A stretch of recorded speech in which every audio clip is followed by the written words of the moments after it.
I've told you, Mr. Kalibada told me the law I'm posting about here tomorrow. Yes, my Lord, my big concern and contention is that when you order prison authorities to take them back, now they will be holding them under your orders. And that's why I had wanted to get a first with us, so that we do some house. Because my friends from the society, were somewhere. Guys, let's move out. Let's move out, guys. My Lord, most of brothers, my Lord. Most of brothers.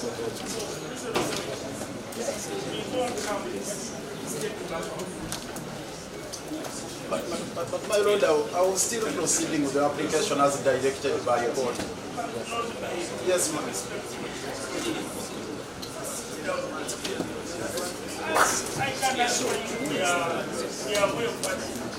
I don't know. For me as a judge, I'm very excited about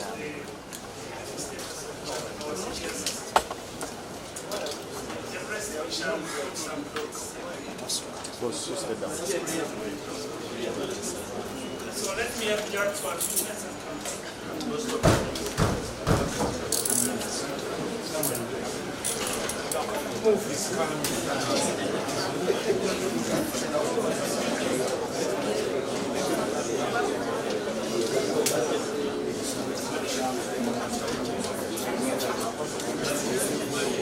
We shall overcome.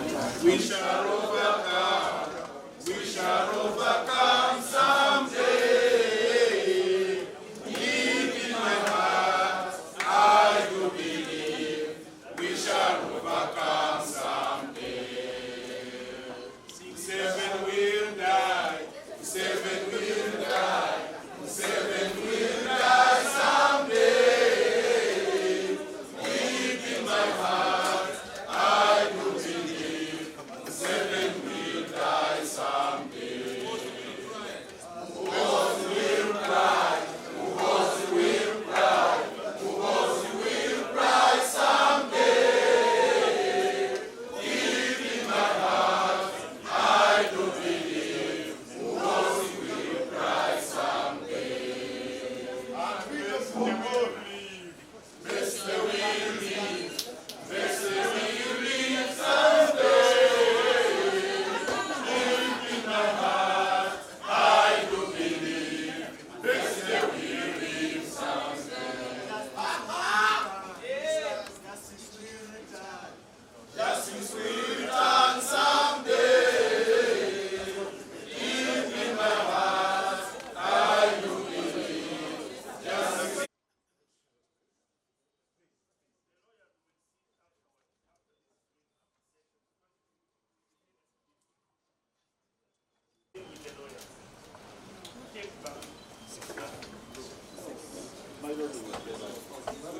My Lord, it's our humble prayer, my Lord.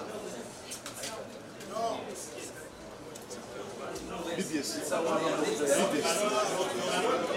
He's saying that he will not treat was because of the people surrounding him.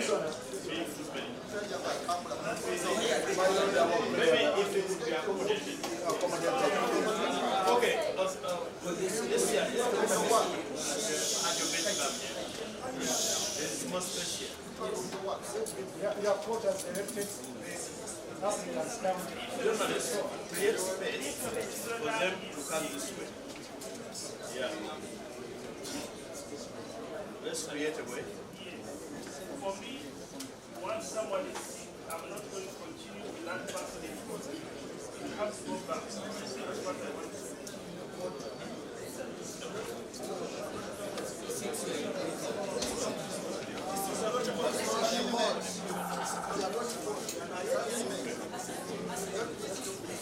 Let's clear.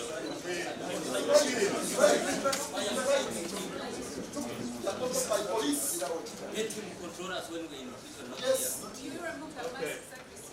Okay. Can they remove?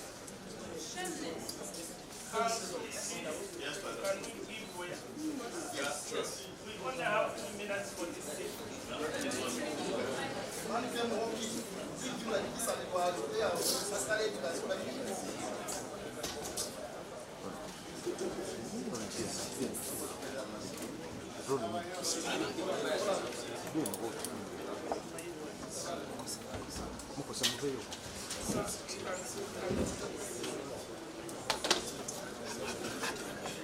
Members of the media, can you please give me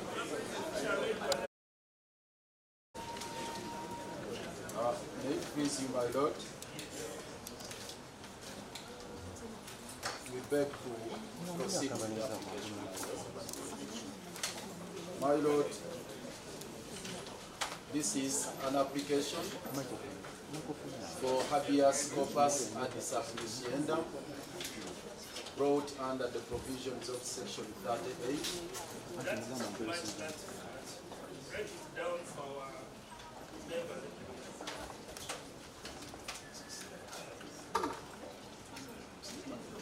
That's the language of the statute, the act, my Lord. Yes, but we can break it down. Most obliged, my Lord, this is an application brought under Section 38 of the Judicature Act for this writ of habeas corpus, which is for an order that Dr. Kizza Besigye and Obedi Lutale here be brought before you, my Lord, for the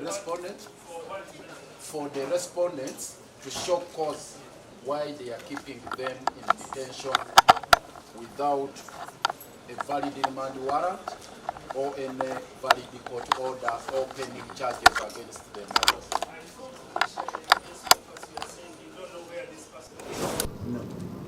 That's not the case, my Lord. This Someone is in detention and they don't know who is holding him. And the problem is, so you need the body dead or alive. Second leg to the provision of the law. We can read the provision of the law. yes, my Lord, but my Lord, when you look at the strict construction or interpretation of Section 38, it is not restrictive that it has to be in cases where the person, his whereabouts are not known. So now the whereabouts are known. So what is the means of your application? The application is for an order of release, my Lord. Now you add that. Most obliged, my Lord. The body is here. Yes. My Lord, the brief facts are the Honorable William Nima and the most obliged, my Lord. But my Lord, our prayer is grounded on that particular section 38 rather of the Judicature Act. The engine office in report that have they replied?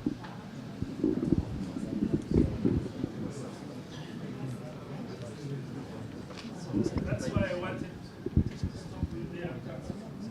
And then they make some administrative. With your permission, my Lord, before. My Lord, thank you very much. First of all, for the speed with which you have acted. Number two, my Lord, the summon is to the respondent to bring the body and justify why he continues in what we contend is unlawful detention. They have not shown up, but at least they have brought the bodies of the person, the bodies of the person. Having failed to come and justify the detention, I would implore you, my Lord, before you go back to the administrative pronouncements, to order for release. You are rushing us. You are rushing us. So can I ask all the journalists to move out? It's an administrative order.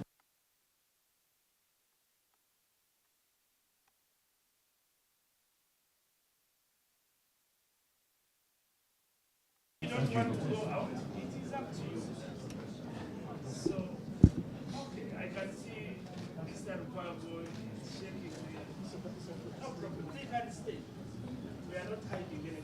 For me, as a judge, I'm very happy that our person is in court. So I'm repeating that part, that probably the sticky part of the application as a little bit weak. So what we have focused on is whether continuous detention is justified. Yes, right? And ask the prison authorities to take back the two people. We are going to resume custody. I've told you, Mr. Kanipara told me the law I'm posing about here to Yes, my Lord, my big concern and contention is that when you order prison authorities to take them back, now they will be holding them under your orders. And that's why I had wanted the journalists to first leave us, so that we do some house. Because by friends from the society, where somewhere, Guys, let's move out. Let's move out, guys. My Lord, most of brother, my Lord. Most of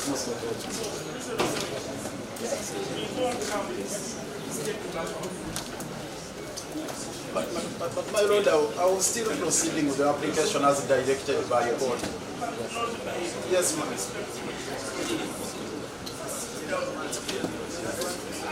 I can assure you we are well party.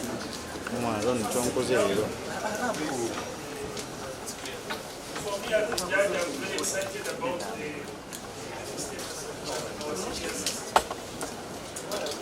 The president shall put some thoughts. So let me have judge for a few minutes and come.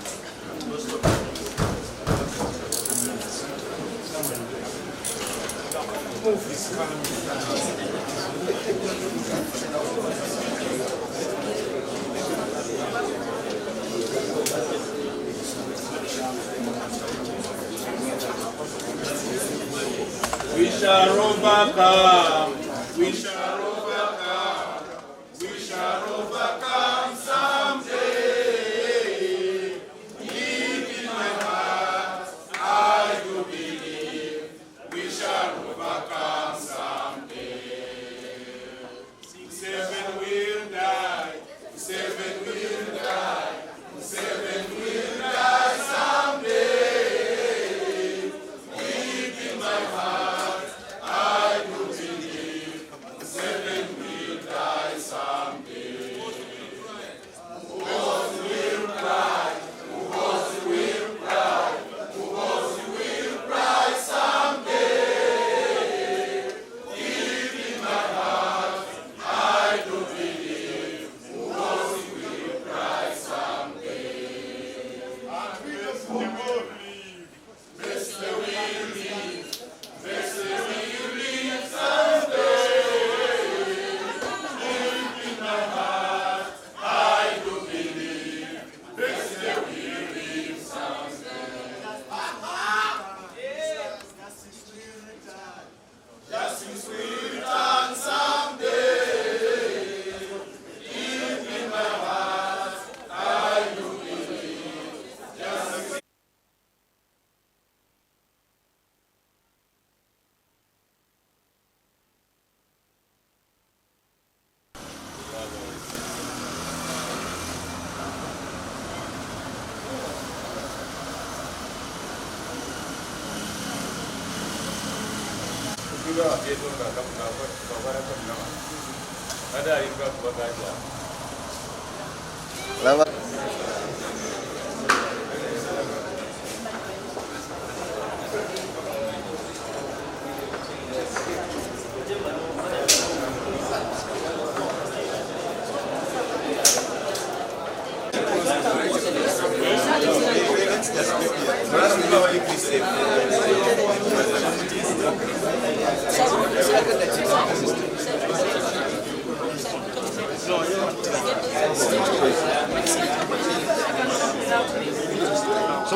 Actually, I look for his number in the tablet.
Okay, I think colleagues, let's create space for them to Excuse me, can we create space and we check and we enter?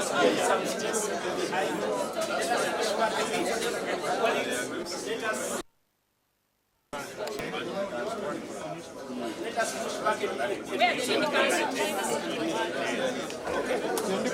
point them out. I think the best is if someone stand on the door.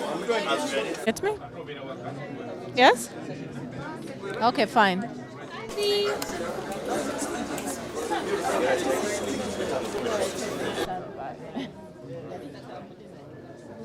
Guamanyi. Ah.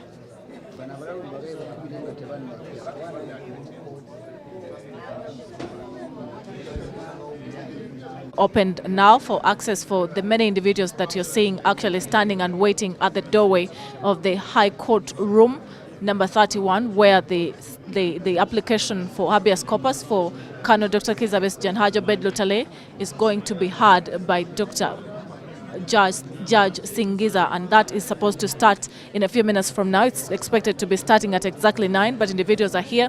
Lawyers arrived long time ago. You can be able to see the Honorable Segona there, many other lawyers, the Counsel George, Counsel Jude.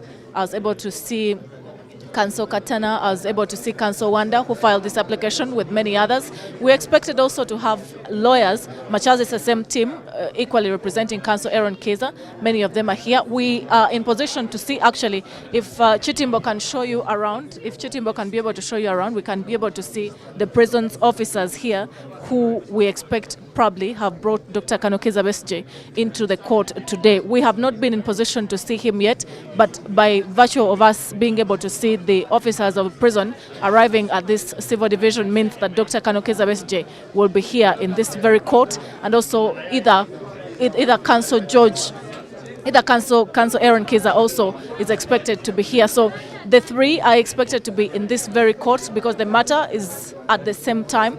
A few individuals have been in position to enter the courtroom, but you can now see that that's what the courtroom looks like for today, which is supposed to be in position to allow for the matter to proceed today. What the lawyers for Colonel Dr. Kizza Besigye and the lawyers for Aaron Kizza and Hajji Lutale are asking for is unconditional release of Dr. Colonel Kizza Besigye and Hajji Lutale, and that's the main reason why affidavit sworn and taken to this.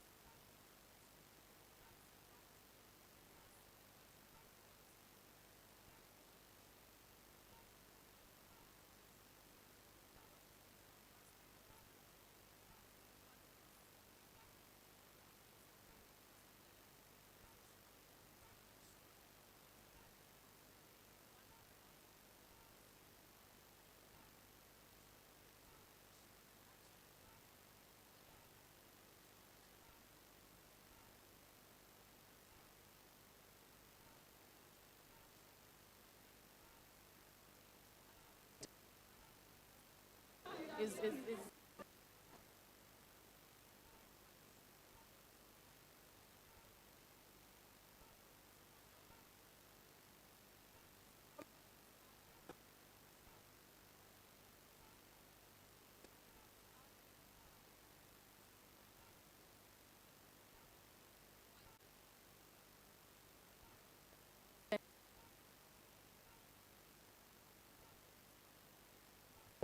inside the courtroom.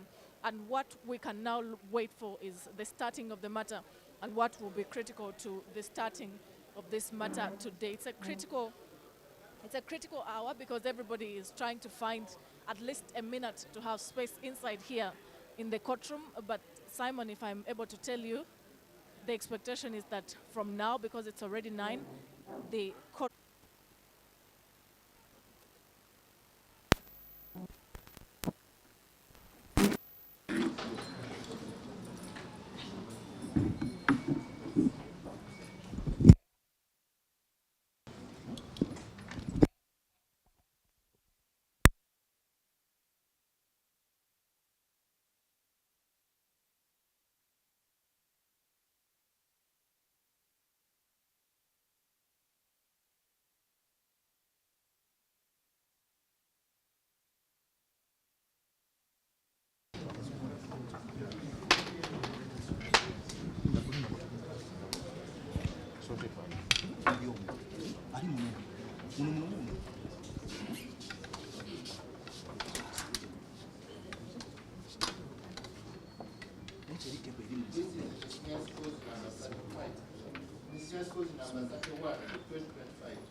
Colonel Dr. Kizza Besigye and the Hajji Obedi Lutale versus Attorney General and the Constitutional General of the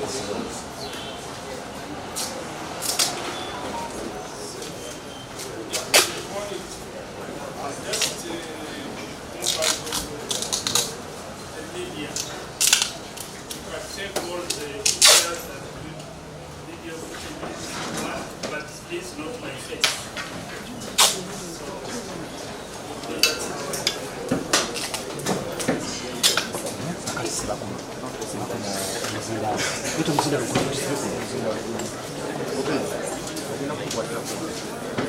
Sibako kwanza n'omusina n'omuteeka buli wali Shamimu wali mabega omusawo eri Council Katumba Apollo, Council Chintu Michael, Council Kato Wilson, Council Bon Silas,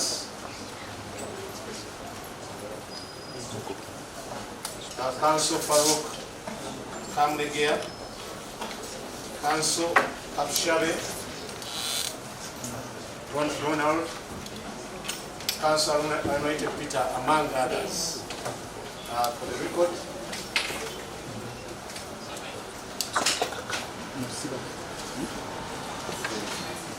and the leader of the team, Senior Matafarua, is attending court today, pending the approval of a certificate to appear in this matter, civil lecture. But she's in attendance, my lord.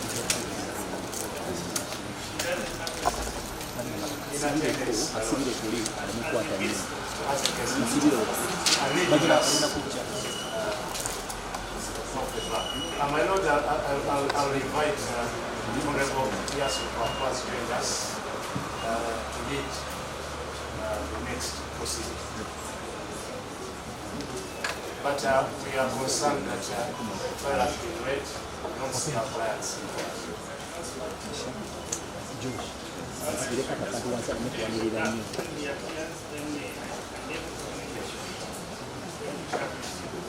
Lord, allow me seek Honorable Yasu Papa.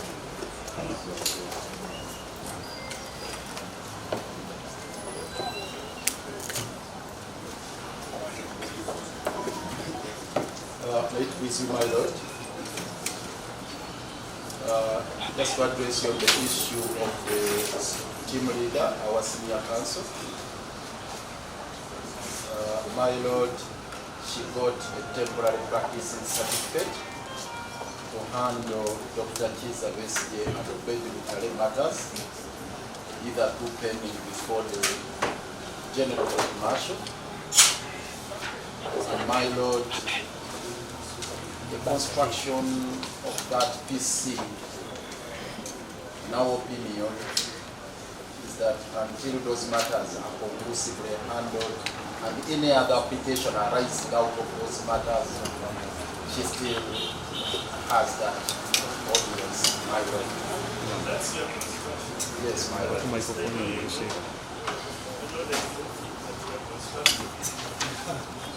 But that shouldn't be a serious application for me. Any other person who wants to go?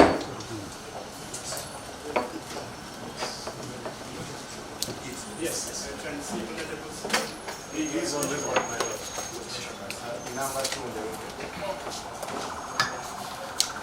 So I was just waiting for the person.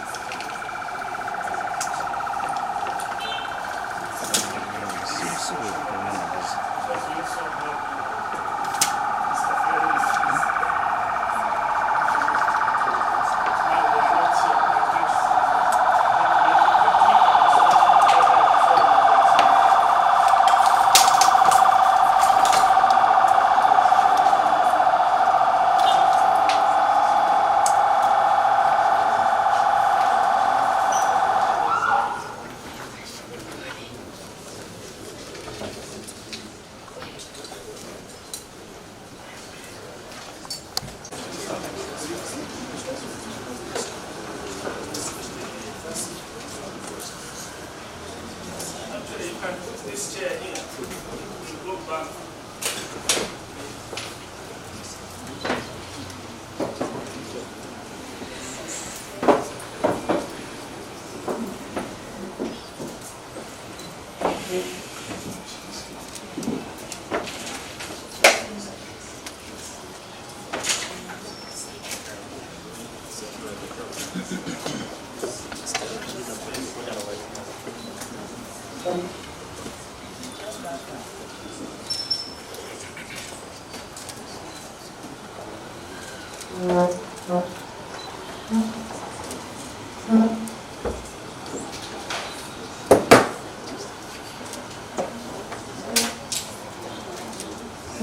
The example is our journalists cannot deliver success the people who are coming. I don't know how we shall.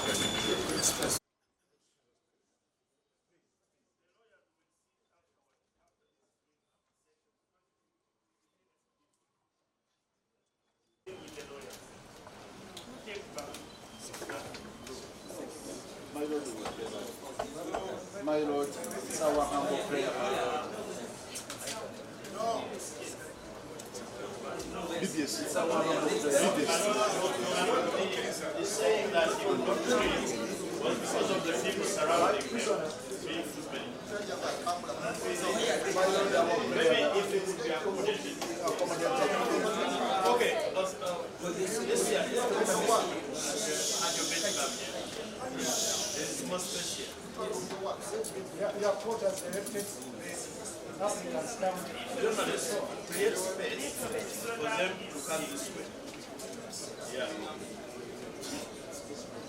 Let's create a way. For me, once someone is sick, I'm not going to continue with that person in court. You have to go back. That's what I want to say.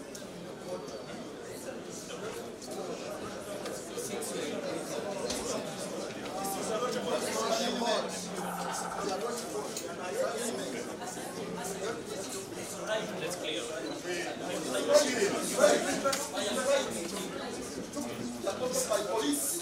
Let him control us when we're in prison. Yes. Okay. And they move.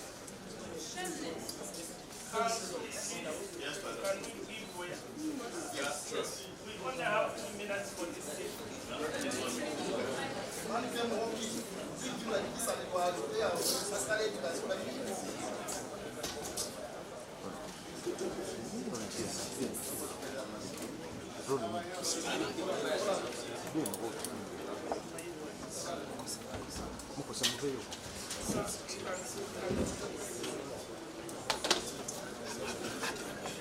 Members of the media, can you please give May it please you, my Lord. We beg to proceed with the application. My Lord, this is an application for habeas corpus ad supplicaendum brought under the provisions of section 38. That's much that break it down for our members.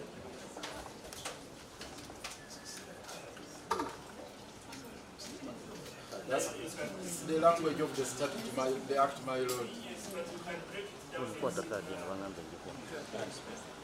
Most obliged, my lord, this is an application brought under section 38 of the Judicature Act for this writ of habeas corpus, which is for an order that Dr. Kizza Besigye and Obedi Lutale here be brought before you, my lord, for the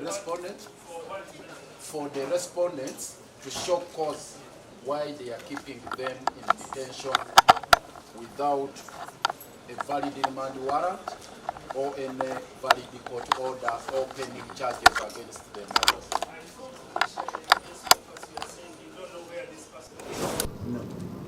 That's not the case, my lord. This someone is in detention and they don't know who is holding him.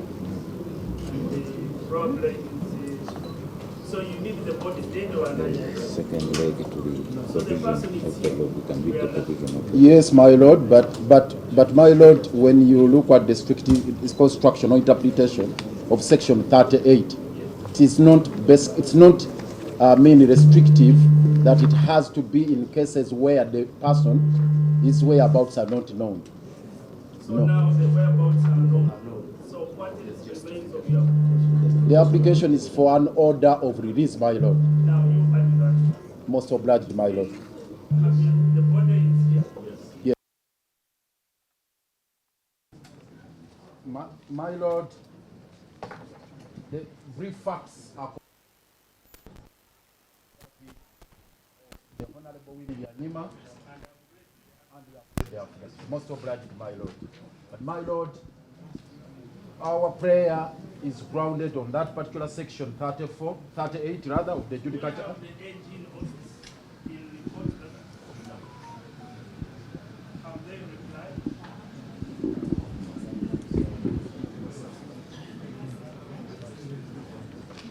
That's why I wanted to stop with their counsel. And then they make some administrative. With your permission, my lord, my lord, thank you very much. First of all, for the speed with which you have acted. Number two, my lord, the summon is to the respondent to bring the body and justify why he continues in what we contend is unlawful detention. They have not shown up, but at least they have brought the bodies of the person, the bodies of the person. Having failed to come and justify the detention, I would implore you, my lord, before you go back to the administrative pronouncements, to order for release. You are rushing us. You are rushing us. So can I ask all the journalists to move out? It's an administrative order.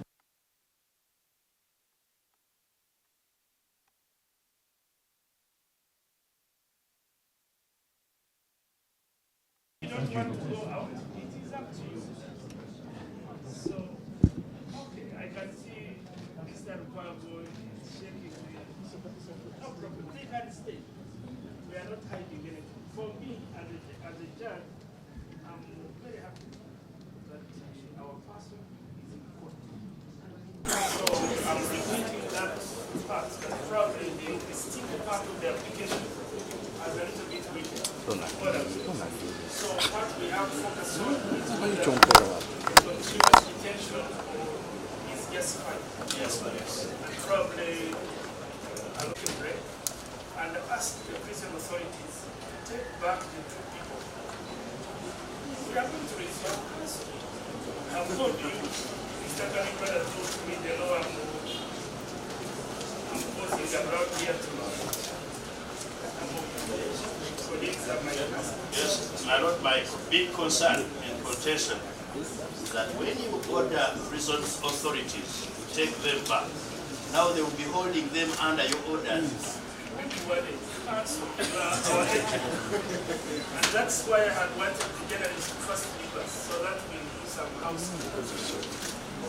Because by reflecting from the society, young people were somewhere. Guys, let's move out. Let's move out, guys.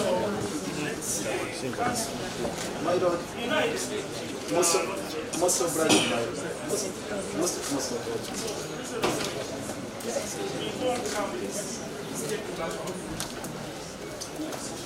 But my lord, I will still proceeding with the application as directed by your board.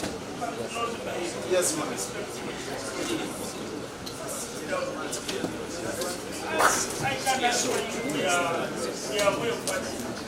I don't know. For me as a judge, I'm very excited about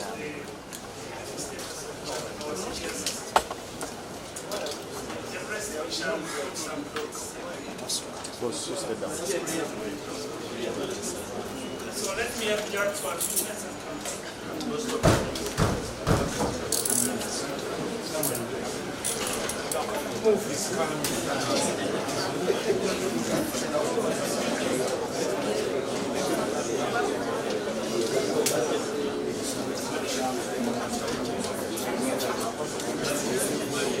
We shall overcome.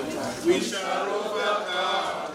We shall overcome someday. Deep in my heart, I do believe we shall overcome someday. 7 will die. 7 will die. 7 will die someday. Deep in my heart, I do believe 7 will die someday. Who was will cry? Who was will cry?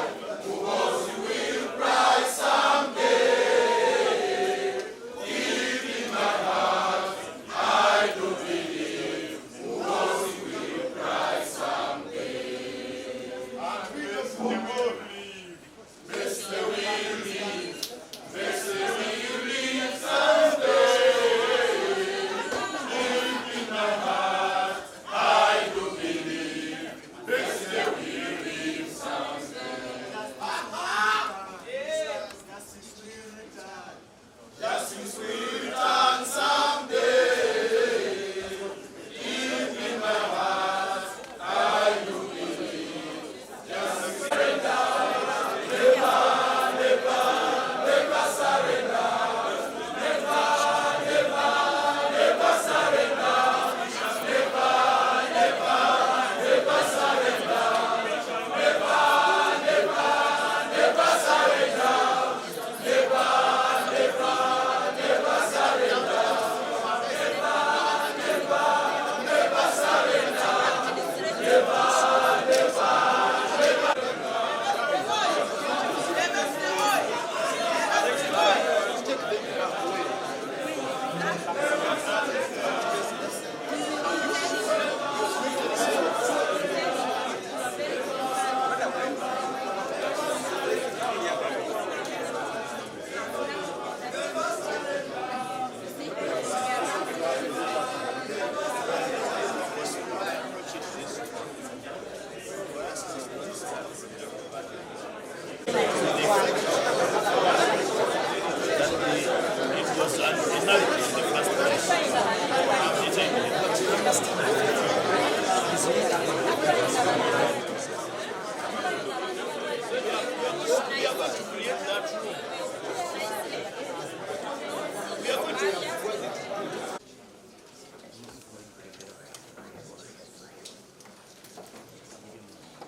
My Lord,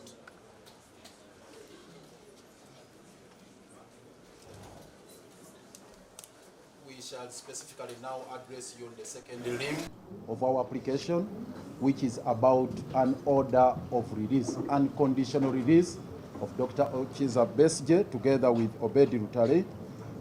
And this is grounded on the provisions of Section 38A, where this Honorable Court is clothed with jurisdiction and powers, my Lord, in situations where the applicants are incarcerated without any lawful orders to, my Lord, grant an order of unconditional release. And this is the provision, my Lord, that the High Court may at any time where a person is deprived of his or her personal liberty otherwise than in execution of a lawful sentence or order imposed on that person by a competent court upon complaint made to the High Court by or on behalf of that person, and if it appears by affidavit made in support of the complaint that there is a reasonable ground for the complainant,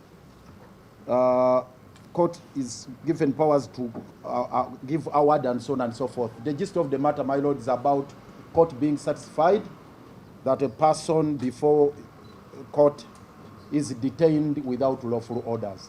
My Lord, these facts are brought out in the affidavit. Before you proceed, I think the AG or the representative in the court can he formally be on paper?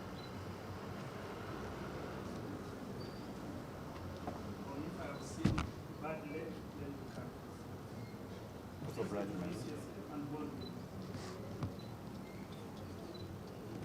The microphones are sensitive. You can speak from there. We have many lawyers.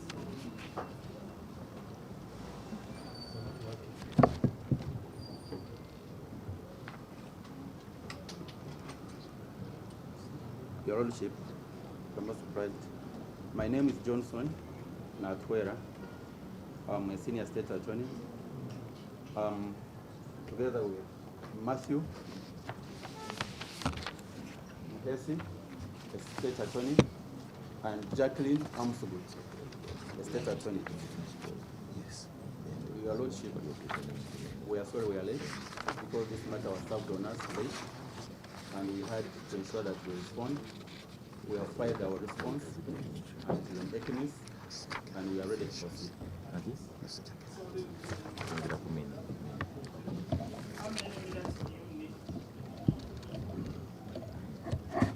My Lord, on my part, I think 10 minutes would be enough, and then my colleagues will also come in, my Lord.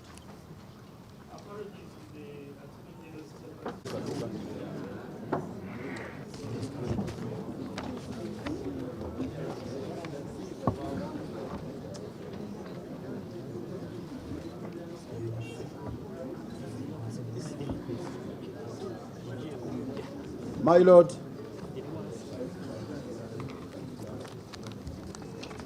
it's our prayer that you be pleased to find that Dr. Kizza Besigye and Obedi Lutale are in illegal incarceration, given the fact that, my Lord, there is no evidence before you that there is any charge preferred against them, or that there is any remand warrant being issued by any court, or any lawful order given by court for the authorities in Luzira to keep them in custody. My Lord, the affidavits which are borne out, the facts which are borne out in the affidavit of the Honorable Winnie Byanyima, as well as Counsel Proscovia Kunihira, are uncontroverted. There is no any evidence from the respondents, that is the Attorney General and the Commissioner General, controverting that evidence. And in Section 57 of the Prisons Act, my Lord, Section 57 is very clear of the Prisons Act, Cap 325, a person shall not be received or admitted into prison custody without a valid commitment or remand warrant or order of detention, warrant of conviction, or committal. So that is the law, my lord.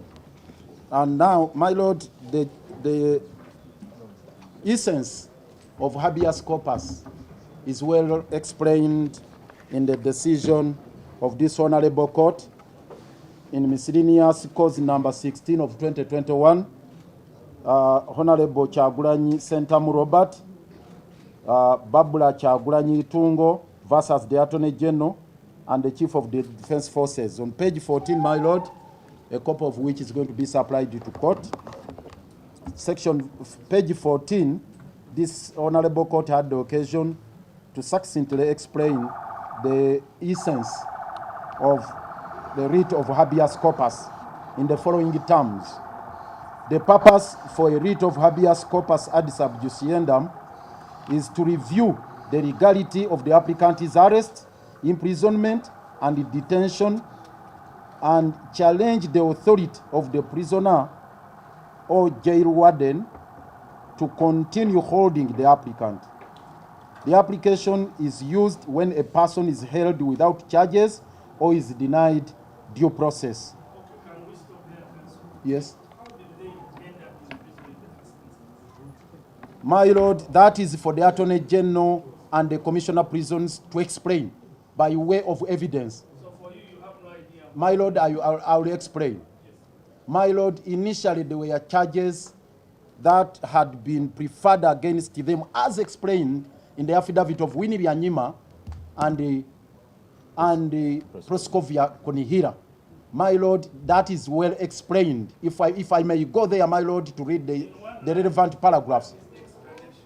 The explanation is that, my lord, the defunct General Court Martial had preferred the charges against them, and on the 31st day of January, my lord, this year 2025, the Supreme Court unequivocally pronounced itself on the constitutionality of the proceedings before the General Court Martial.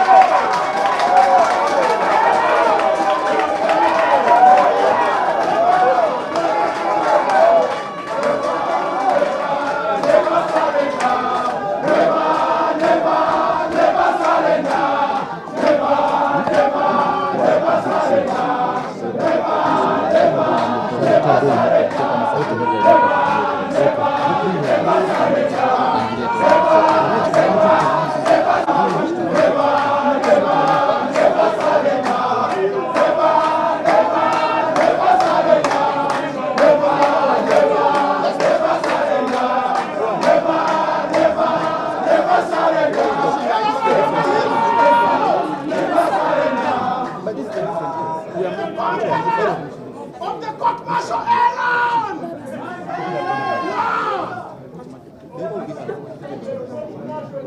He's on ground. He's on handicap. Remove the handicap. Remove the handicap. Remove the handicap.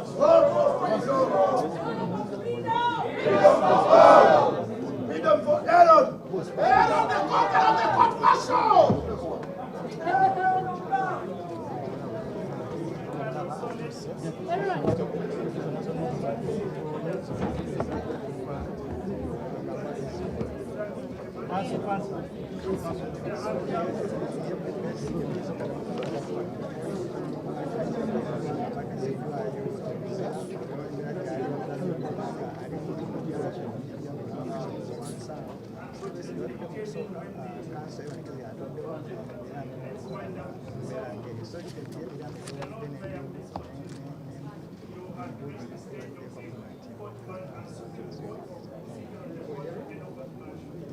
Yes, my lord.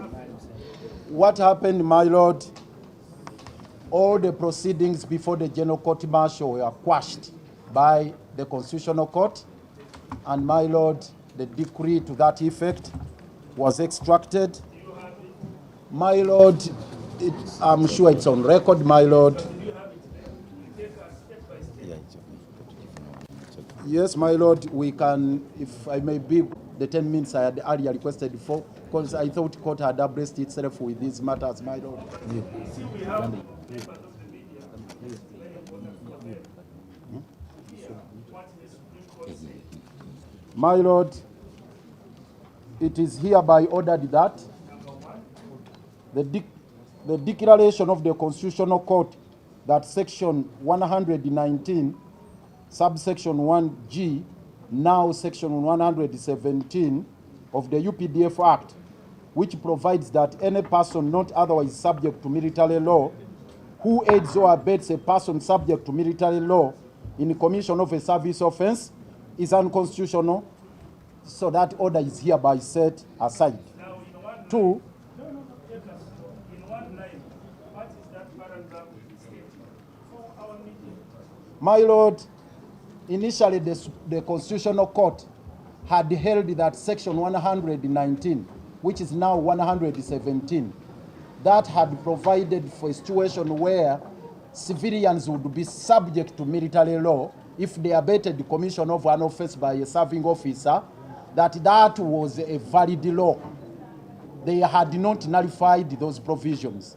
Now, that order of the Constitutional Court was set aside by the Supreme Court, meaning that section 117 has now been nullified by the Constitutional Court. All charges, all ongoing criminal trials, or pending trials before the courts martial involving civilians must immediately cease and be transferred to the ordinary courts of law with the competent jurisdiction. 3. Yes. All charges, my lord, all charges, these charges are preferred by the DPP under section 100, Article 120 of the Constitution. The charges before the General Court Martial are not sanctioned by the DPP. So the charges to be taken or transferred to the civilian courts pursuant to this particular order are those ones sanctioned by the DPP. As we speak right now, there is none, my lord. There is no charge sanctioned by the DPP to be taken to the civilian court. So, but in this sense, the decree indicates that there is a civil court, not a civil thing. Is that how I understand it? That they can, yes, my lord, a court of competent jurisdiction. So, address us very briefly whether I am a court of competent jurisdiction. Deal with that. In regards to taking Puri, this is not a court of competent jurisdiction. But in regards to the matters before you, habeas corpus ad sub judiendum, we are in the right forum, my lord. Yes. This judgment shall have no retrospective effect on any conviction made and sentences imposed prior to the date of this judgment, save where the conviction and sentence is being challenged in a court of law. And this is not applicable to the applicants because they are not convicts. And finally, my lord, no, the second last one. All pending trials or partly hard criminal cases that fall under the civil law court's jurisdiction, which are against members of the UPDF who are subject to service law, must be transferred to the civil courts with competent jurisdiction. It is also not applicable. It's for the serving members of UPDF. 5, save for the issue of the establishment of the General Court Martial as a court of law, this appeal fails and is hereby dismissed. That is,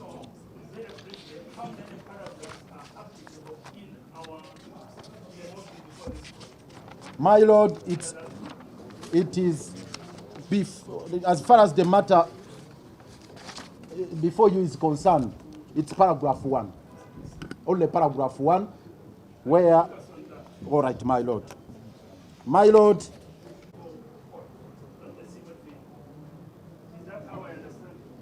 that they can, yes, my lord, a court of competent jurisdiction. So, address us very briefly whether I am a court of competent jurisdiction. Deal with that. In regards to taking Puri, this is not a court of competent jurisdiction. But in regards to the matters before you, habeas corpus addis abjusiendam, we are in the right forum, my lord. Yes. This judgment shall have no retrospective effect on any conviction made and sentences imposed prior to the date of this judgment, save where the conviction and sentence is being challenged in a court of law. And this is not applicable to the applicants because they are not convicts. And finally, my lord, no, the second last one. All pending trials or partly hard criminal cases that fall under the civil law court's jurisdiction, which are against members of the UPDF who are subject to service law, must be transferred to the civil courts with competent jurisdiction. It is also not applicable for the serving members of UPDF.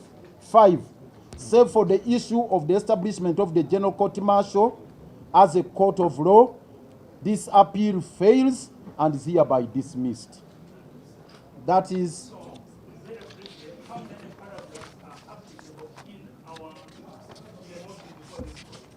my lord, it is as far as the matter before you is concerned, it's paragraph 1.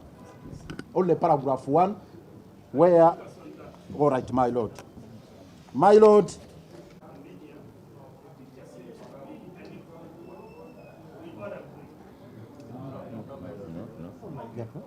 His condition has improved. no.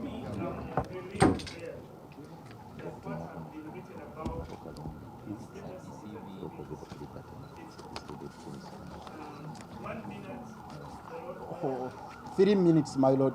Most obliged, my lord. My lord, I've already addressed you on the question of liberty under the authority of Kyagulanyi and the Babla Itungo. One aspect which I needed to point out in this particular authority, still on page 14, liberty is defined by Black Law Dictionary, freedom from arbitrary or undue external restraint, especially by government. And this is, my lord, the import of the spirit of Article 23 of the Constitution, which guarantees liberty of Dr. Kizza Besigye and Obedi Lutale. In this particular case, my lord, under Article 23, first of all, they have not been informed of any offense under which they are, which they may have committed, and the reason why they are in Luzira, and there is none. 2, my lord, Dr. Besigye has no access to a personal doctor right now for proper medical examination.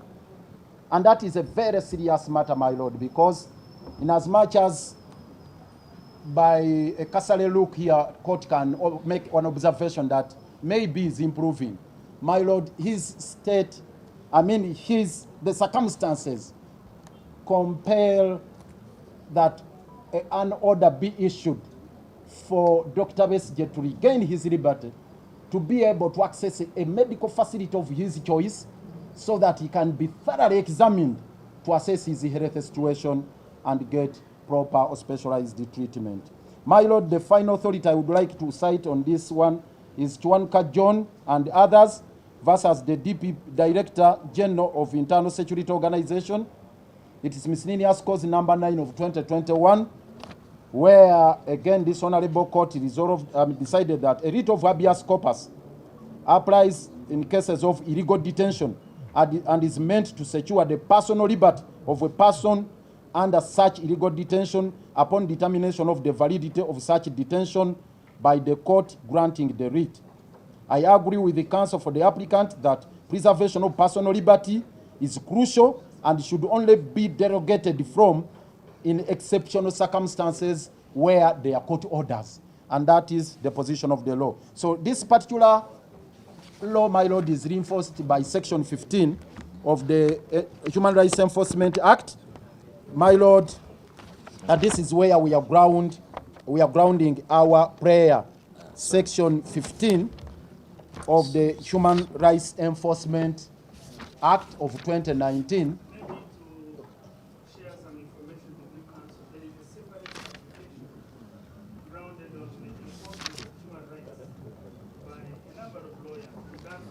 That filing before another Most obliged. Let me not go there, my Lord. Let me sum up, my Lord, my submission under Section 38. My Lord, it's our humble prayer. Now that the Attorney General and the Commissioner General have not in any way attempted to justify the incarceration of Dr. Kizza Besigye and Obedi Lutale, my Lord, you be pleased to order for their unconditional release, and specifically for Dr. Kizza Besigye to be able to access a medical facility of his choice so that he can be attended to by physicians of his choice. This is the prayer, my Lord, that the order be made today and now, under the circumstances. And that's what a writ of habeas corpus is all about. Any continued detention, my Lord, would be again a further violation. And we wouldn't want to see this honorable court acquiescing in the violation of the rights of the accused person. And for one thing I need to emphasize, my Lord, there is the 48-hour rule, which is very, very crucial and imperative under the Bill of Rights. So you can only curtail one's liberty within that period of only 48 hours. And to date, since 31st, Dr. Besigye, Obedi Lutale have not been taken to any court to face any fresh charges whatsoever. So we pray that, my Lord, you be pleased to invoke the powers here, grant the prerogative writs, and have Dr. Besigye and Obedi Lutale released. We do so pray, my Lord.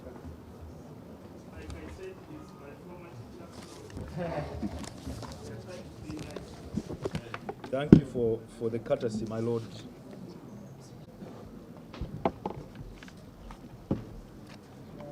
My Lord, maybe to just make two very simple points. It appears that this writ and the matter before you is being constructed around the decision of the Supreme Court. But before we even arrive at the decision of the Supreme Court, I think there are two simple points that must be made. Personal liberty can only be curtailed on the basis of some lawful order. That lawful order cannot be verbal. It must be documented. It must be demonstrable. Otherwise, the curtailment of that liberty is unlawful.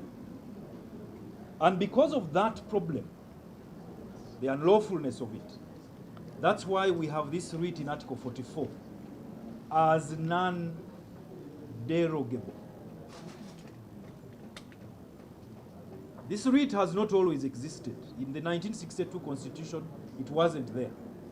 But from the case of Grace Vinjira was 1966. It was recognized as a common law writ. It then came into the 1967 Constitution thereafter and was maintained into the 95 Constitution. But it has two limbs. One has been satisfied. And perhaps the most common one that has been satisfied is that the person has appeared here. But like Vinjira's case, it was known where Grace Vinjira was being kept. It wasn't a case of, the common thing where people sort of disappear in courts. It was known where he was, just like it is known where these applicants are. In fact, we need not say much because when they came here, they were in the company of other officers of the state who have a unique attire. So we were able to tell that they are in custody. So we knew where they were.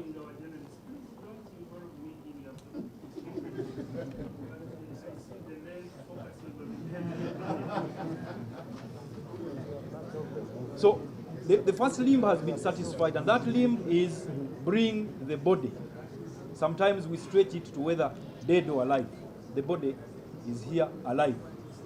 The applicants came. But the second limb is what my learned friend has been addressing the court on.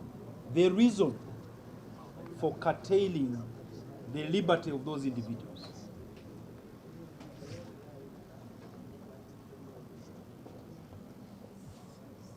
My Lord, the Supreme Court did not say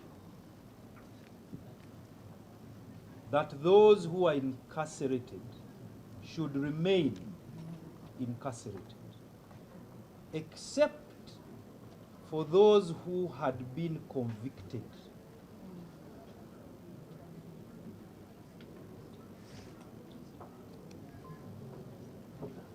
One might argue, for example, I was thinking we needed to consolidate these two applications. So you are saying for our friend Kizza, since he was convicted. that case is actually different, and you will note when it comes up, it is a completely different thing. Those who had been convicted, unless they are not challenging the conviction. I believe my land friend is very vigorously challenging the conviction. So there is nowhere in the judgment where it was said those who are in detention stay there until such a time that the government decides that it will find a competent court and transfer those files to that. So this application is brought with that idea, my Lord, with that argument in mind. I wish we can get a chair for the AG staff. They need to write some of it. We can't write to Does this immediate extend to this other bit? This immediate, doesn't it extend to this?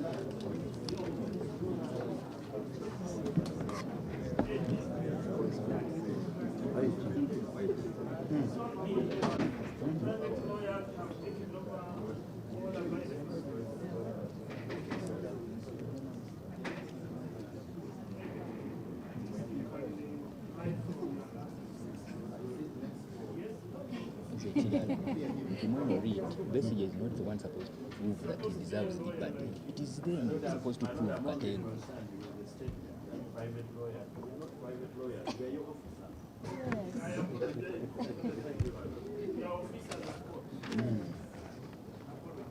officer. So my Lord, the one of the orders that was read is that these trials cease and be transferred. In there, they could have added, cease, the detainees remain in custody until the cases are transferred. They did not do so, and they were wise not to do so, because they had just pronounced themselves on the illegality of the basis of those charges before the court martial. So my Lord, as we speak, there are no charges pending anywhere in Uganda or elsewhere, apart from a case in Buganda Road on which the first applicant is on bail. His bail is being extended, but he goes back to another location, not to his home. That is the only one that is pending. But in that one, his liberty was given back to him.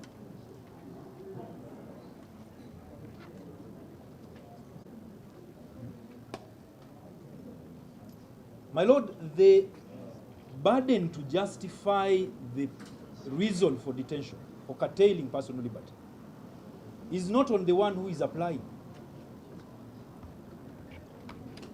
My Lord, you can see that the affidavit was not even sworn by the one applying. The burden is not on the one applying. The burden is on the state. And the state has replied. I'm going to address what it has said. There are two aspects involving the state, or two places where the state would have responded, in my view. One, the prisons officers would have brought before this court a warrant saying Court X on date Y told us to keep the body of these individuals until we go back. I have not seen it in the response.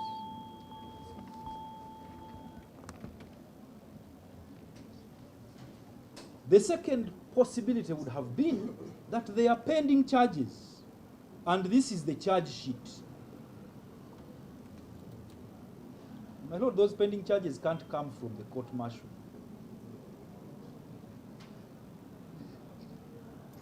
Because, my lord, some of the offenses in the UPDF Act can't be tried in the civilian courts. There are offenses there that are of a very different character, and they don't exist in the penal code. They can't be tried in these normal civilian courts. So they would have brought a charge sheet which says, you know, in court X, they are pending charges. This is the reason why these people are in prison. What do they refer to? They refer to the Supreme Court decision, which did not say keep them in custody. So I want to submit, my lord, and I hope that you will be persuaded that the response from the Attorney General falls short of justifying the reason for denying the applicants their personal liberty. Since the 31st of January 2025. It says nothing to you, my lord, that explains why the liberty is curtailed. It only says the Supreme Court said transfer this. But as I have shown you, some of these offenses, my lord, cannot in fact be transferred, but that may not be a matter for us to address here, but they can't be transferred. So it is our contention, my lord, that a proper case has been made out by the applicants for this court, which is clothed with that power. My lord, the power is unfettered. It is so unfettered it can be applied immediately. Clothed with the power to order the release of these applicants today. If the state has a lawful reason, let it act lawfully after those orders have been given to then deal with the issue, whatever the issue that it has. My lord, my learned friend has made reference to Section 15 of the Human Rights Enforcement Act. I am aware, my lord, you are perfectly familiar with that space, and I very respectfully urge you, my lord, to find merit in this application and to grant the orders that are being sought. My lord, my learned friend, Honorable Segona, I think wants to just wrap it up in a few minutes. Thank you, my lord. Except that I request that the officer obstructing view of my body language. We were told that you need to. My lord, just to sum up, Section 57, which has been cited by my learned friend, Honorable MEADIA, it is very clear that the power of the General Court Martial to order detention collapsed. And it collapsed in the presence of the Attorney General of the Republic of Uganda, who is the first respondent in this application. Whereas it is urged by the first respondent in the affidavit of Mr. George Karemera, paragraph 9, that the Supreme Court did not order release, there was actually no necessity to order release. So, yeah, on that point. Yes, my lord. So you are trying to read in some words in the decree? No, my lord. You're saying it was not necessary, but it said so in so many words. You are reading in. I am not even wanting to go there. I am only restating the position of the Constitution. Under the Constitution, liberty is guaranteed. Restriction must be justified, and that justification must be a lawful one. And in this particular case, the lawfulness would only be cemented on an order on a valid order of a court with competent jurisdiction. In the absence of it, there is no justification, and it is your power, my lord, and duty to order freedom to be reinstated. Away from the Prisons Act, my lord. Yes. The Lord Mayor, my former teacher, are putting me under some weight that I should do it now. What I need to write it, how do I write it? My lord? Can you address that? Yes. I can write it Yes, my in lord. 2 hours? Yes, my lord, now is contextual. And what we are saying by now is that upon conclusion of our submissions, the court be pleased to begin writing the release order. In the same realm of context, my lord, I now propose to take you to the context of the Supreme Court's order of transfer, which has been misconstrued. My lord, this must be looked at from the perspective of Article 120 of the Constitution.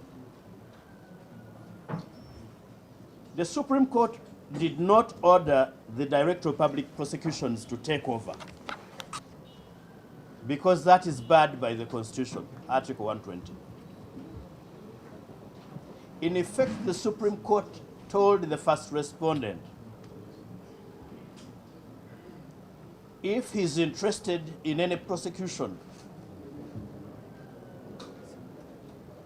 to go and start de novo.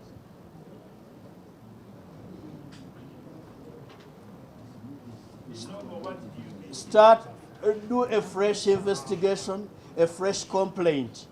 What one would expect is the state to report to the nearest police station or post and report and start with the first information. Why? Because any warrant of court has an expiry date and tenure.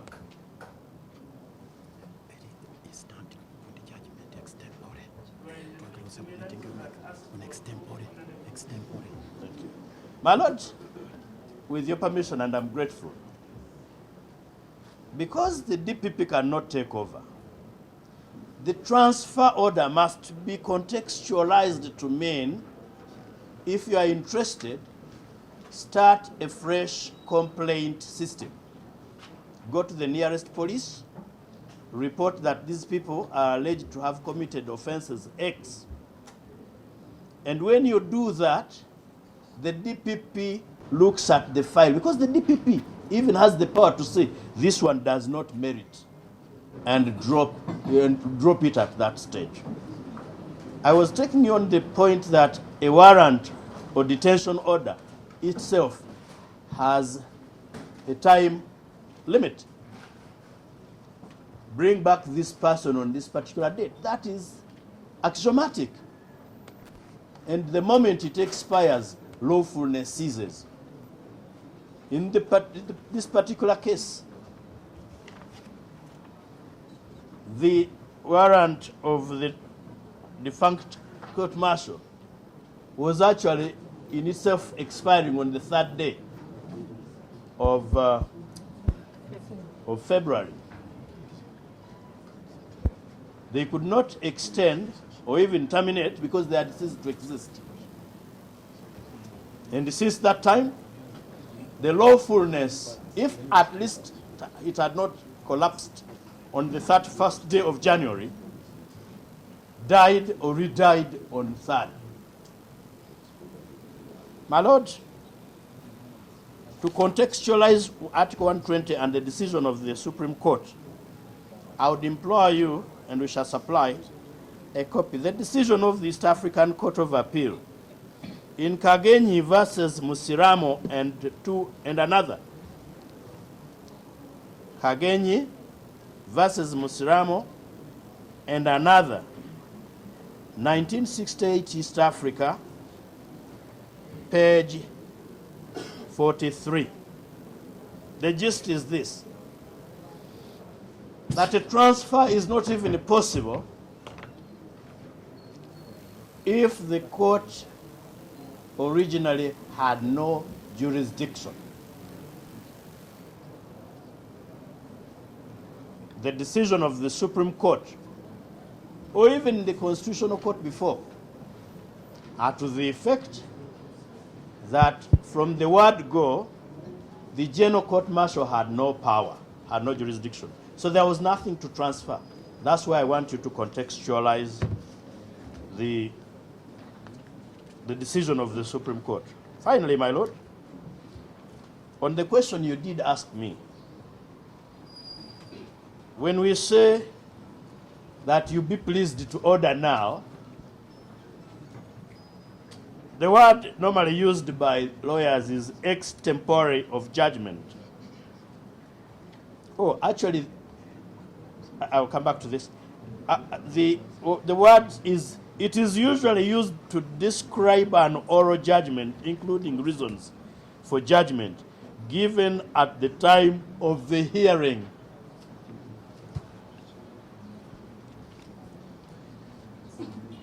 That is the context of we propose and implore you to find pleasure in ordering release now.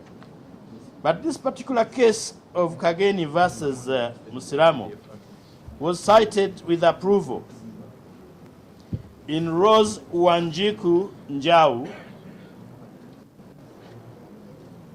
Rose Wanjiku Njau versus Nicholson Philip and two others. Miscellaneous criminal application number 387 of 2012 by the Supreme Court of Kenya. To sum up, my Lord, in one sentence, the affidavit of Mr. George Kalemera, which attaches a letter purportedly by the principal judge, and now you can see the bad faith, exchanged without reference to us, particularly those of us who went to the Supreme Court, does not place a lawful justification. It only talks about the administrative measures. For the benefit of our media house. Yes, my Lord. Just give the essence, because you have read the stuff later. Yes, my Lord. Essence of the Honorable Principal Judge's letter. What is it in principle? State. My Lord, in principle, the Honorable Principal Judge is communicating measures taken by the judiciary administratively to guide the process of moving these files away from the deceased court martial. Let's bullet those measures. We can speak about 3 measures in the bullet form. No, my Lord. The principal judge, the Honorable Principal Judge, does not bullet those measures. I'm talking about bulleting in our... I'm avoiding the bulleting because I'll be reading into his letter, but I can read it. I have received rights to the Minister of Defense and Veteran Affairs and to the Director of Public Prosecutions.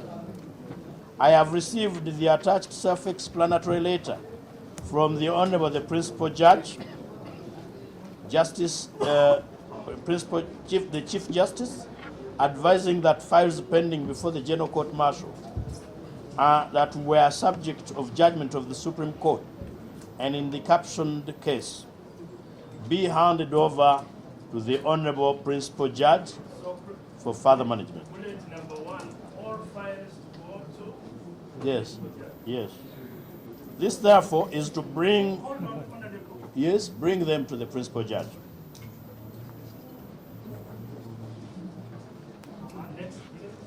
The next is, this is therefore to bring the advice to your attention for your appropriate coordinated actions. Request for coordinated second. Yes. And it is a letter dated the 6th February 2025. My Lord, even the principal judge's letter does not talk about the persons in custody. So it is not telling them, continue with the detention.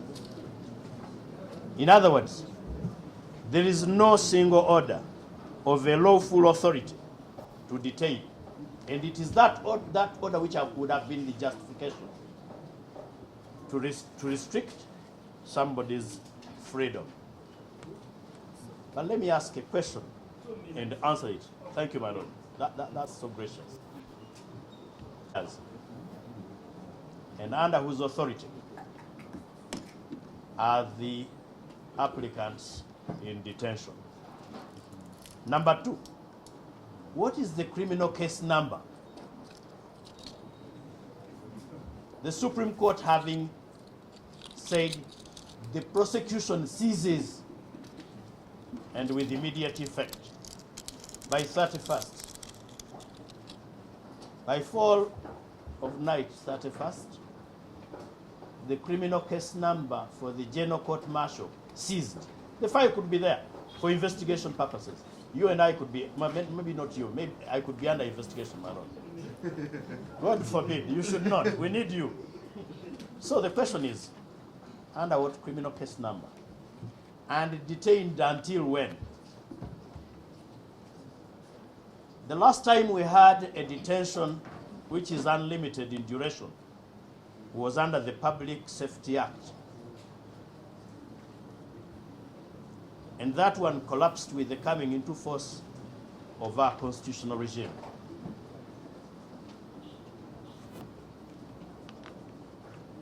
Nobody can be detained indefinitely where there is no pending charge. That one will be a recipe for chaos in our country that anybody would detain. With that, my Lord,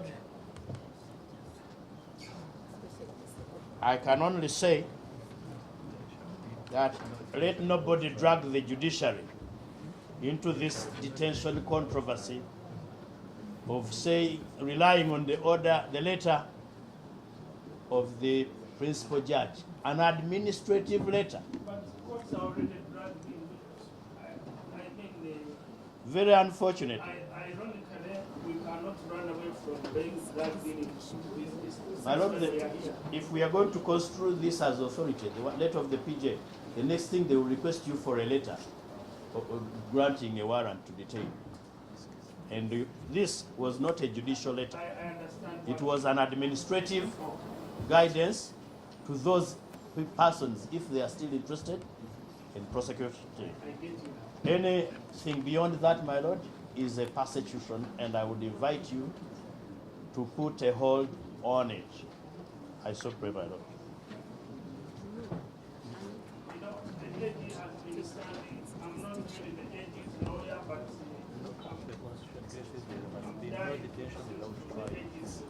My Lord, in a minute.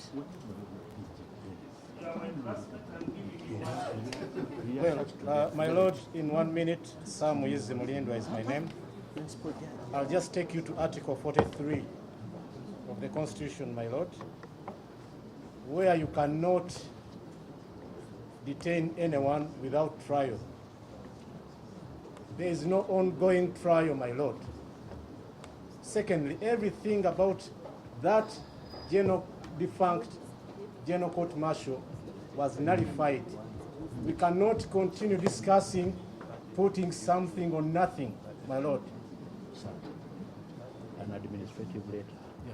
And an administrative letter, whether by the Chief Justice or Principal Judge, cannot be such authority. authority to take away this provision of the Constitution, my Lord. My Lord, further, my colleagues have submitted about Article 123, my Lord. If you look at 123B, my Lord. This letter is not by PJ, so it's by Chile. Actually, my Lord, to conclude on the letter, Correction. to correct my statement. Our statement. Our statement, when I look at this letter, it is by Chiriowa Chiwanuka, not the PJ. Actually, I apologize because I got a soft copy. I've only seen this physical copy, my Lord. I withdraw the reference to the PJ. It is the Attorney General. I only got a soft copy here. My Lord, to conclude, reading Article 123B, even the DPP, my Lord. Hold on. When you say the letter is by Chiriowa Chiwanuka. you mean the Honorable Attorney General? Yes, my Lord. Honorable by designation. Honorable, my Lord, honorable by designation, but I knew that this court would take judicial notice of that, my Lord. Finally, my Lord, my reading of Article 123B actually precludes the DPP from even taking up any matters from the court-martial. It is very explicit. So most of the submission and the affidavit evidence that I've seen from the Attorney General is misconceived to the extent that it believes, the Attorney General believes someone can be in detention on orders of the Attorney General. My Lord, I join issues with my colleagues. Probably the rest will come in rejoinder. I'm obliged, my Lord. Thank you very much. I think that's about all from the afternoon.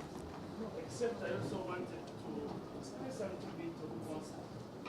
There's been a lot of scoring on this court, particularly.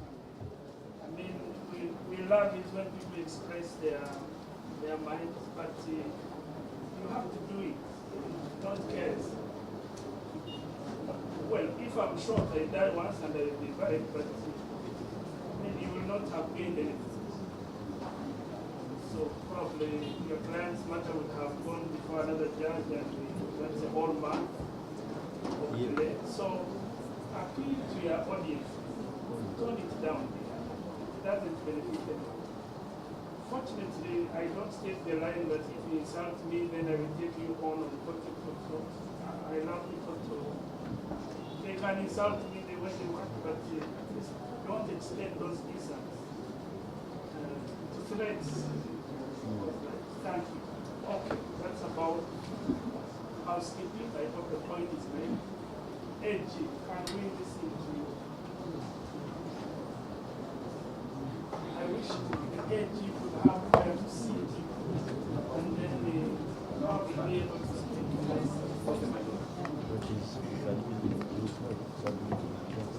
So, Hajji, have you replied to the application? Yes, ma'am. So you listen to the comments of hand. Can you take us back point by point why you oppose the application? For record, again, I'm Johnson Nagoya, and I'm a senior state attorney. My Lord, the application before you and us all is for habeas corpus. And for habeas corpus, it has elements that you must prove for it to be granted. One is that a person or the applicant was arrested. The said applicant is in detention, whether by state or anyone else.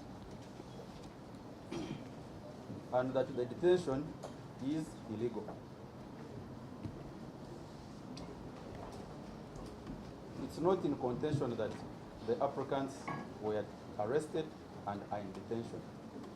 The only issue is whether their detention is legal or illegal. And it is our contention that their detention is lawful. Your Lordship, we are not here to review the Supreme Court decision. Okay, let me go slow. And I have to. So we are on the lawfulness. Yes. Point number one, bullet one is this court cannot review the Supreme Court decision. Absolutely.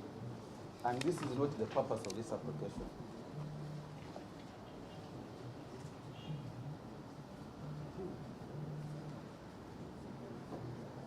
The Land Honorable Chief Justice wrote about 200 pages, elaborate judgment, and it is self-explanatory. And it's straight law, my lord, that any person who feels the application or the judgment of court cannot be construed in the way they feel it should, they apply the same court that issued it for clarification.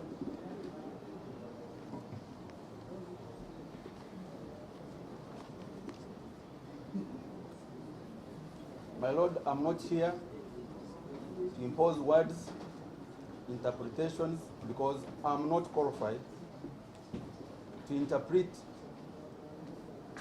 the judgment of Supreme Court otherwise expressly given.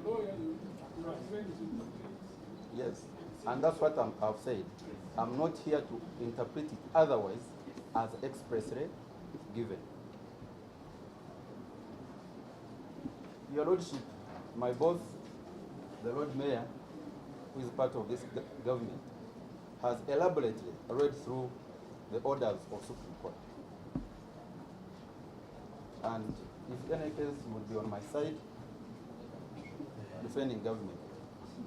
He has elaborately read through the orders of court, dot by dot, word by word, and nowhere did the court say release. It only gave an order of transfer.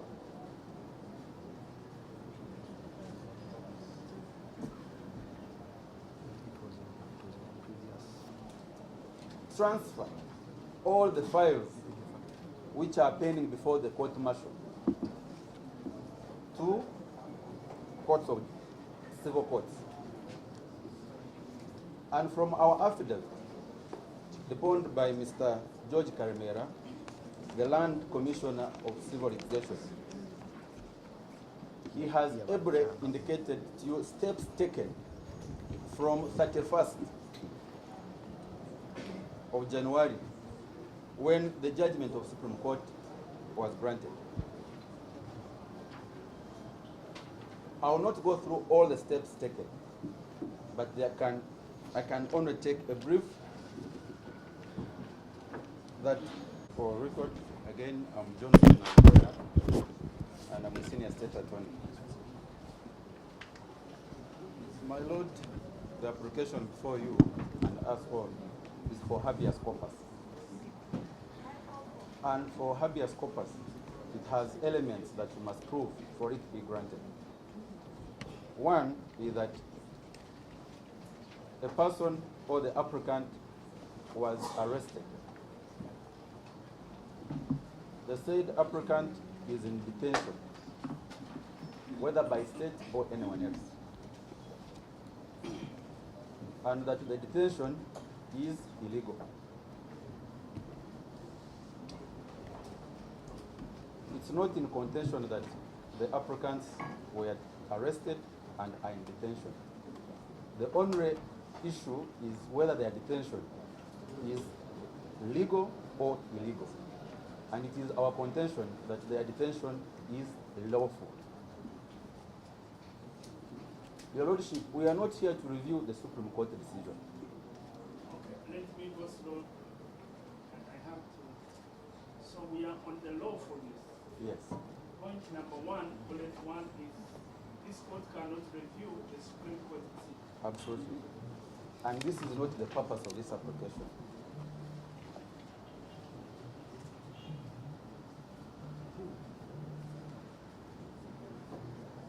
The Land Honorable Chief Justice wrote about 200 pages, elaborate judgment, and it is self-explanatory. And it's straight law, my lord, that any person who feels the application or the judgment of court cannot be construed in the way they feel it should, they apply the same court that issued it for clarification.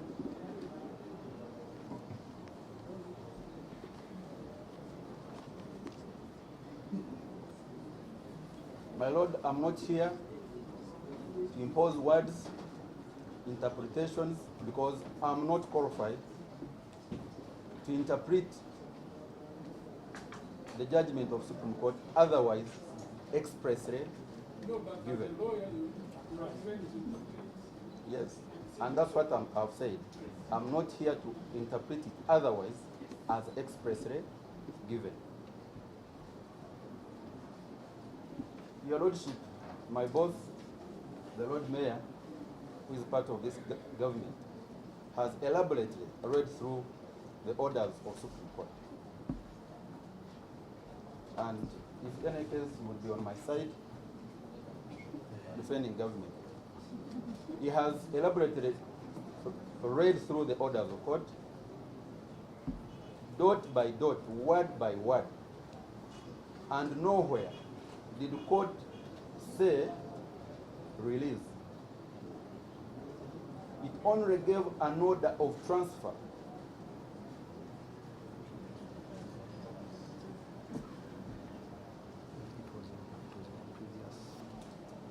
Transfer all the files which are pending before the court martial to courts of civil courts. And from our affidavit, deposed by Mr. George Karimera, the Land Commissioner of Civil Litigation,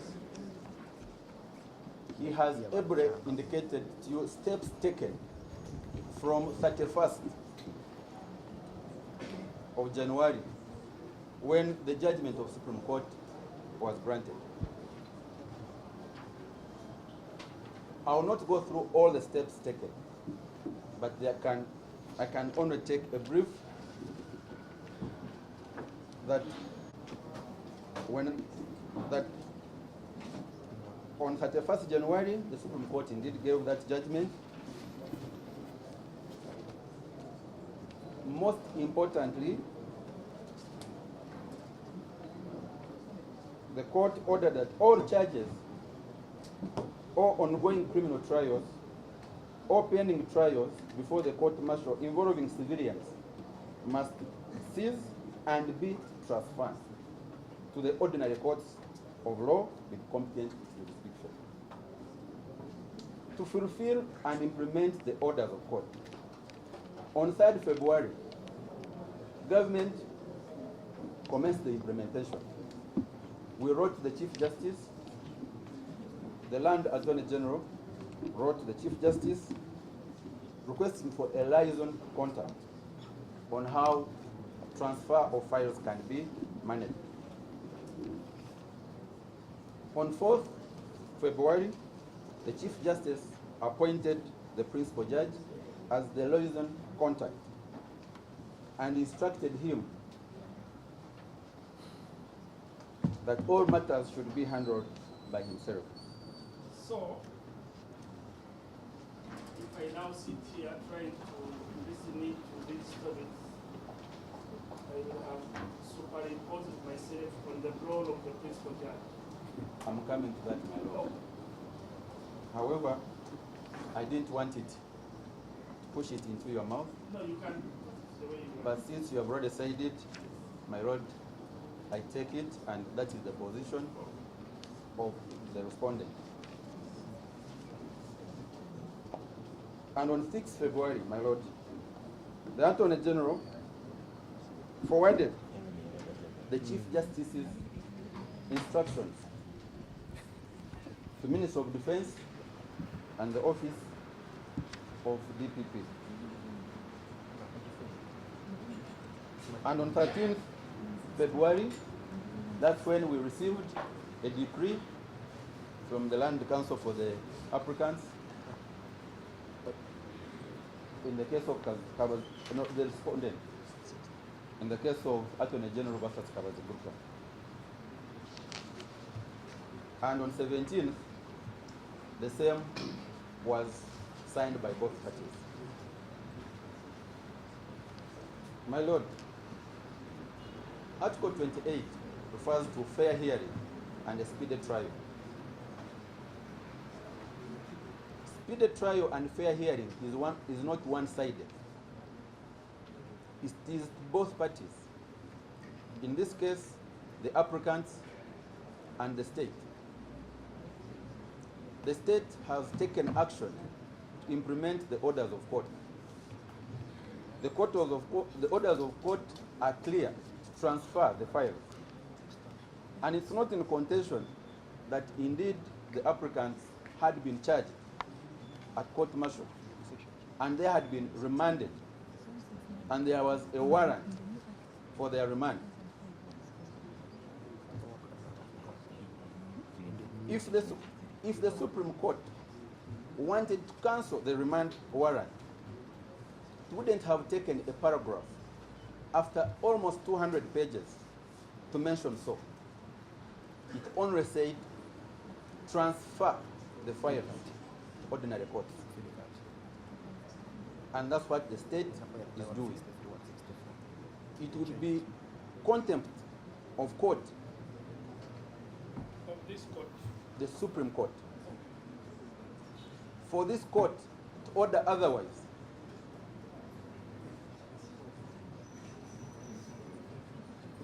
And also if Attorney General had not acted the way he has acted.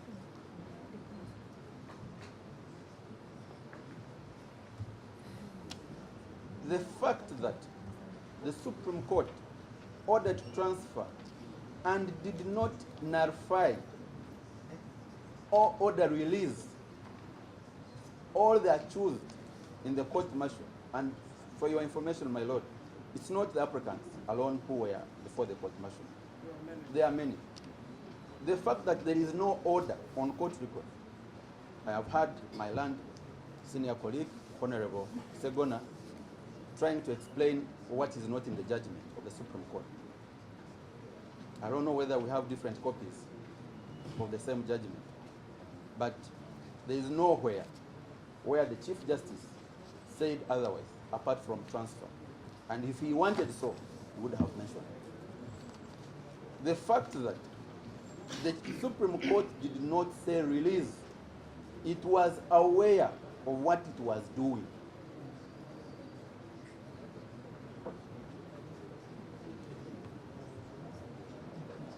And in that so, it validated all the orders that all the suspects are based on to be in prison.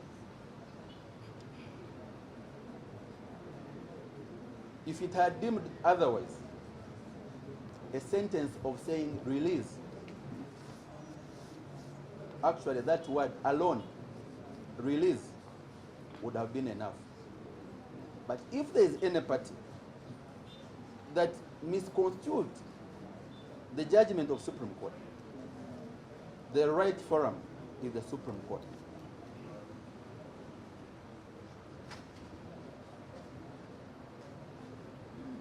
As an officer of this court, Honorable, I need to guide that do not be misguided by my land colleagues from the other party. Just to quickly correct you, it's not likely that a judge can allow that. Most surprised, my That's why we are judges. Most surprised.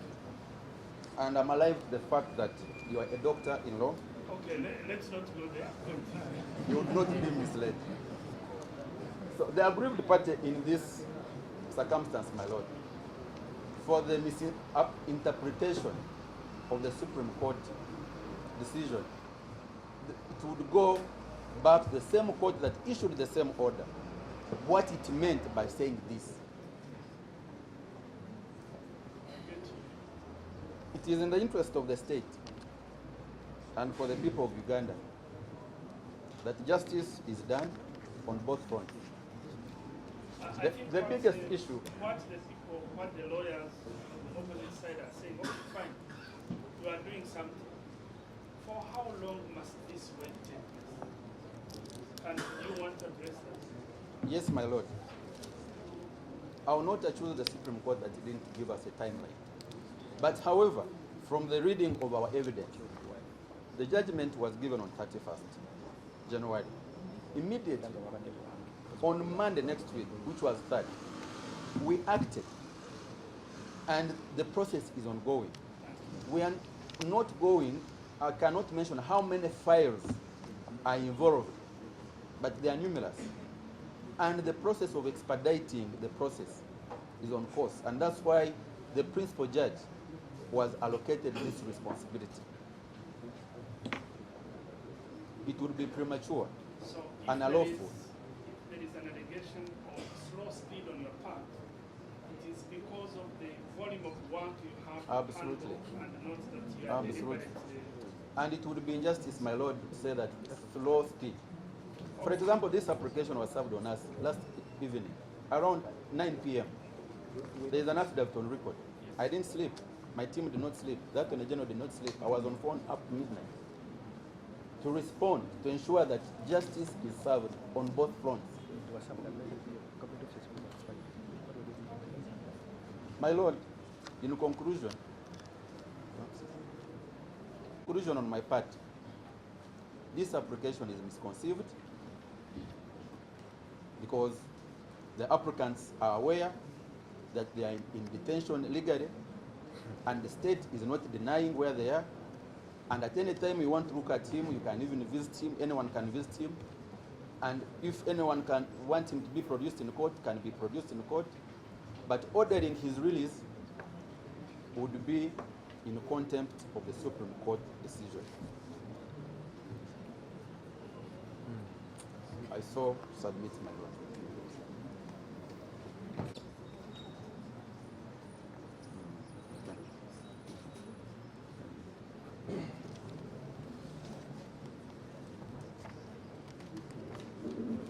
My lord, just in 1 minute.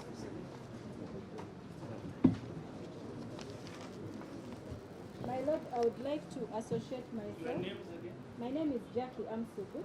Yes. I would like to associate myself with my colleagues' submissions, but I just want to emphasize that as has been rightly submitted by my former teacher, my lord, Council Kalibala, that yes, one of the orders, one of the conditions has been fulfilled, and that is the production of the applicant.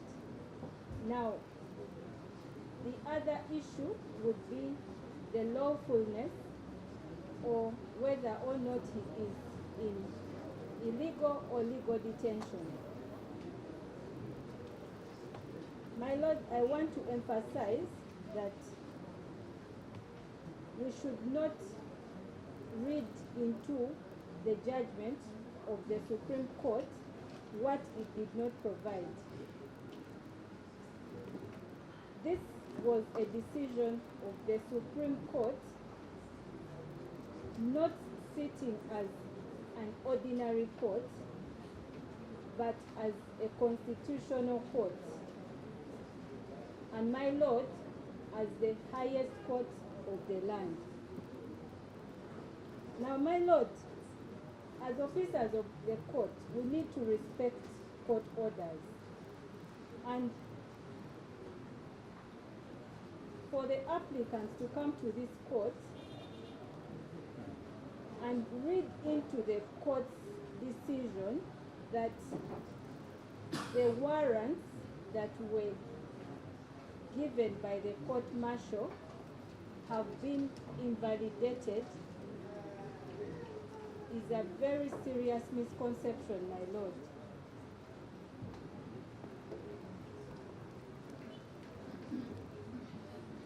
Our submission, my lord, is that the applicants are in lawful custody. And why am I saying that? I would like to make reliance on an authority of R versus Governor of Brixton Prison. Instead of going there, why don't you discuss Ibinjira? Because your former teacher said Ibinjira was where he was low. But the court went ahead to say, no, it is still illegal.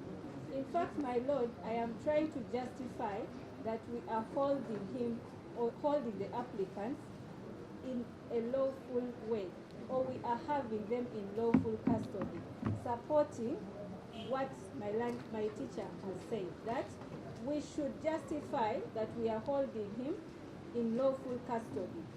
And in this decision, my Lord, repeat the decision. It's called R versus Governor of Brixton Prison, Espate Ama.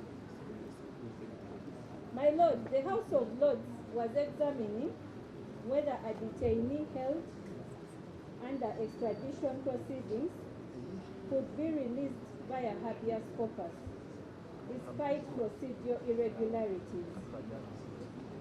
The court held that even where there are procedural errors, detention remains lawful if there exists a valid substantive basis for the person's confinement.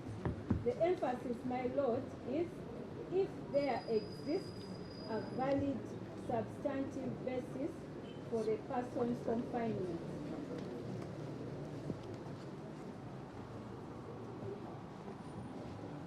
My Lord, this is the valid. Do you have that authority? Yes, my Lord, we supply it to the court. Now, my Lord, in this case, Dr. Kizza Besigye, or the applicants here, were arrested and charged with various criminal offenses, including treason, my Lord, which justifies their pre-trial detention under Ugandan law. The fact that this case was initially handled by the court-martial does not negate or does not invalidate that we had valid reasons, my Lord, to detain them. And my Lord, the Supreme Court, well aware of this, simply said, transfer them to the civil court.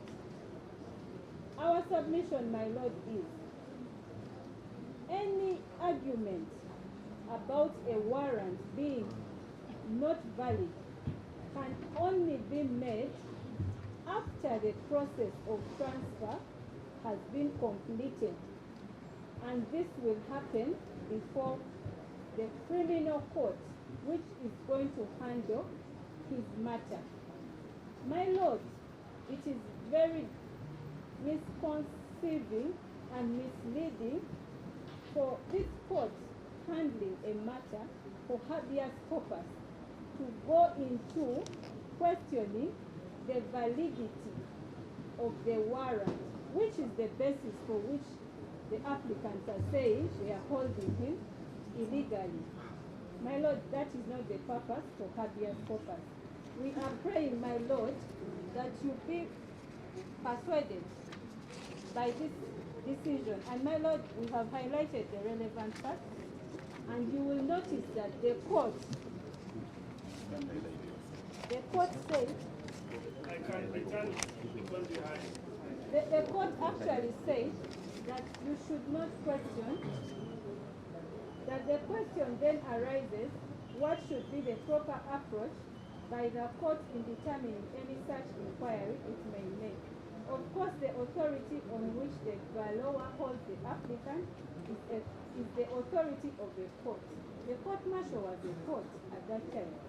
Can only, and it is still a court, can only be to see whether the court, this is what this court says, can only be to see whether the court had facts before them entitling them to issue the authority, the warrant. This is what we are telling you, my Lord, that we had valid reasons to detain the applicant. So to argue right now that the warrant is invalid, is not proper before you, my lord. Wind up. And on that basis, my lord, we pray that this application is dismissed for being premature.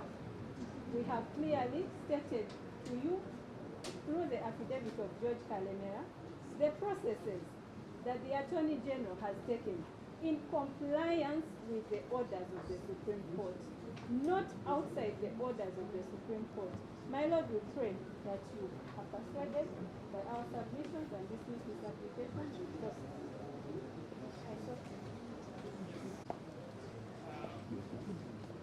The Honorable Lord Mayor, you want briefly, how many minutes should we give? At least we know the complaint, we know the argument. Yes, my lord. Repeat what we already know. So you can highlight maybe in 3 minutes what. In 5 minutes, I would be done, my lord. Most obliged, my lord.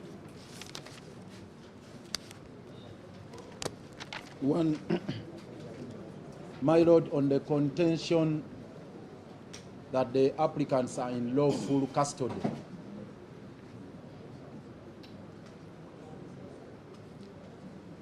My lord,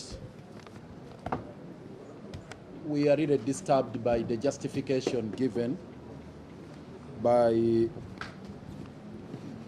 the senior state attorney here, reading too much into the Supreme Court decision.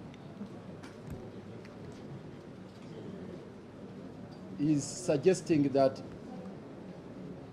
by ordering a transfer of the files, by extension, the remand warrant was extended. That is, if I got him well, correct. That is an absurdity, my lord.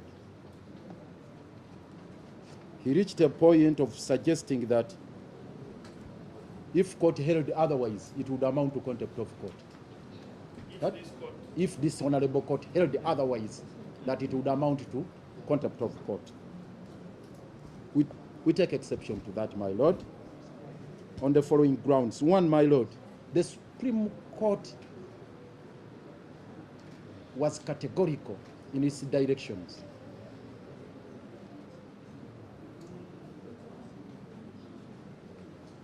And if they wished in any way to save any order of the defunct General Court Martial, they should have said so. If in any way they deemed it necessary to keep the applicants on remand pending transfer of their files, they should have expressly stated so. It's nowhere stated in the orders. My lord, the Supreme Court went ahead even to give structural interdicts in regards to areas of amendment to guide the Parliament. If they could go out of their way to guide the Parliament, if they are to come up with a new legislation, the parameters, the principles, how about on the issue of remand, if indeed they wanted the applicants to remain on remand pending a transfer? That is one. Two. No, before you leave that, yes. The way I understand the structure interest, the court will say you have to do A, B, C, D within 6 months or 1 year. If you don't do it within that time, we shall do it like for you, and the wordings shall be like A, B, C, D. Yes. That is how I understand the structure here. Is this what the Supreme Court said? No, that is for the legislative process. There were structural interdicts. But if for declarations, my lord, they have to be contextualized within the existing constitutional order.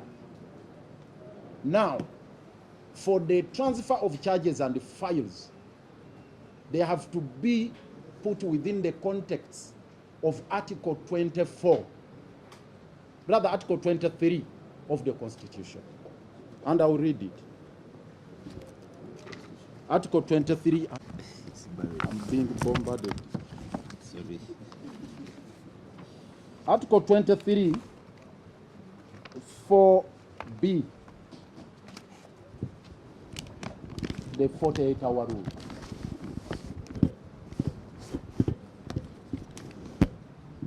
That anybody whose rights are whose liberty is restrained shall, if not earlier released, be brought to court as soon as possible, but in any case, not later than 48 hours from the time of his arrest.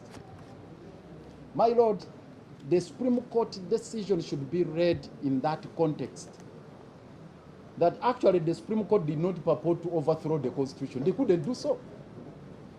So if the state wished to continue with the prosecution of those cases that hitherto were being handled by the General Court Martial, the time frame is set by the Constitution, 48 hours.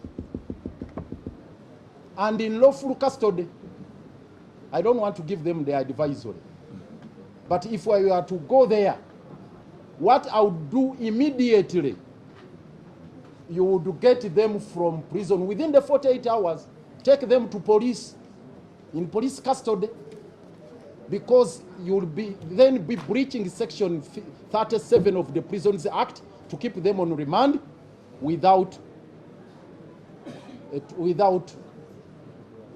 remand warrant. If I may ask, my Lord, the prosecutor, the state attorney who is justifying the detention. Are you asking the court so the that court. we give you the answer? Okay, let me give the answer here, my Lord.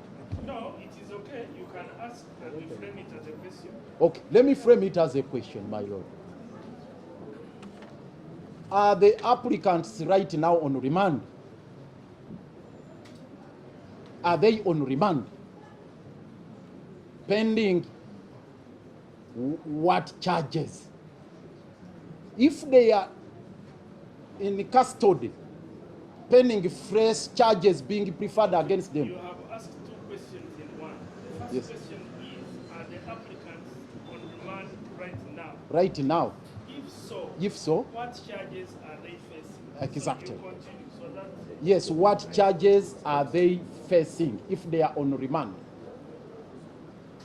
And if I may add another question to that.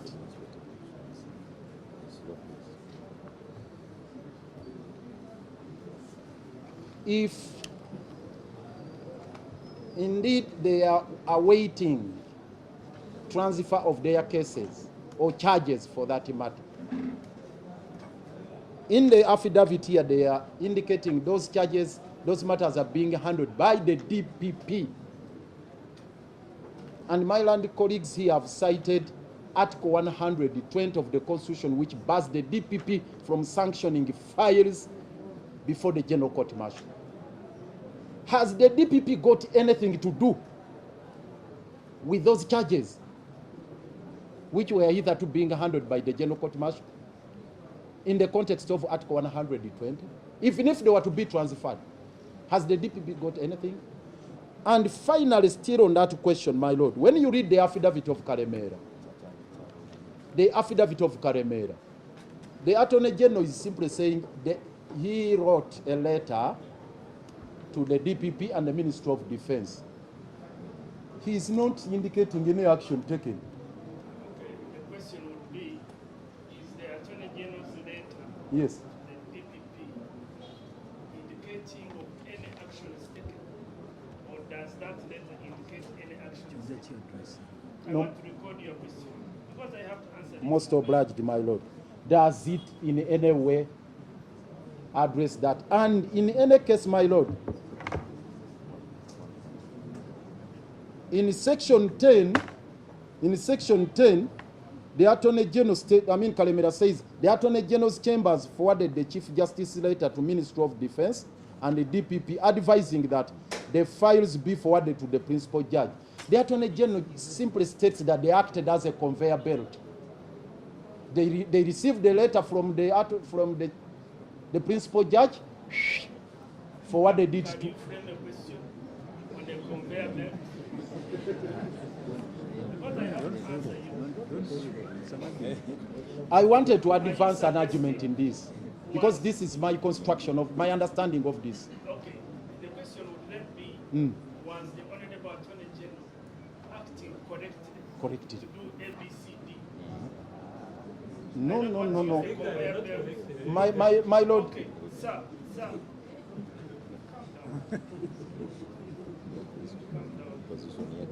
Legally, I wanted to advance an argument, my lord.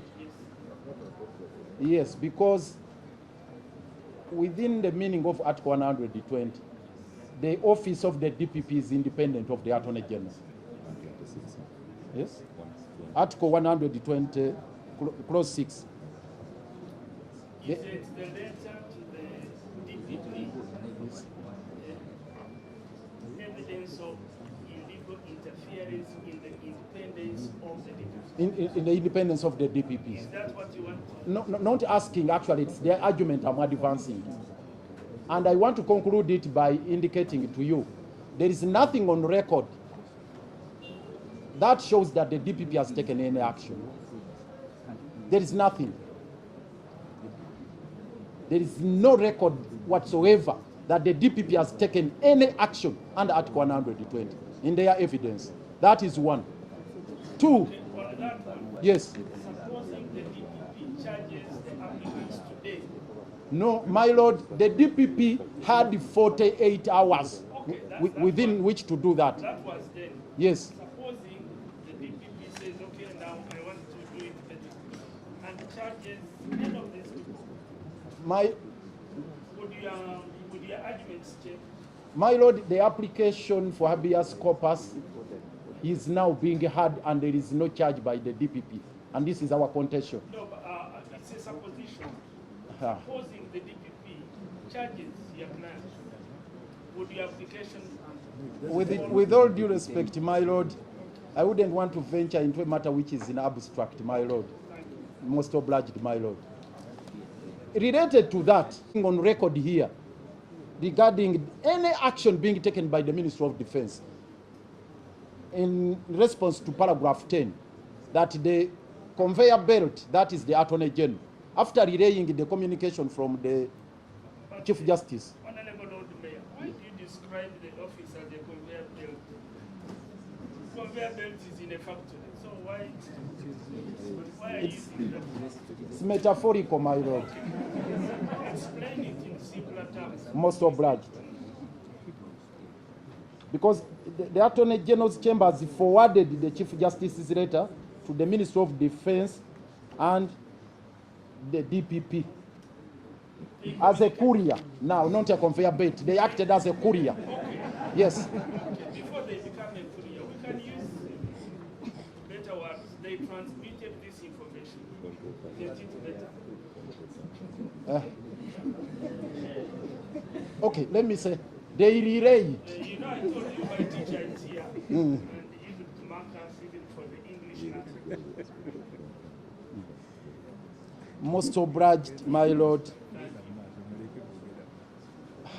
You'll excuse me for my diction, which not extend beyond what I have.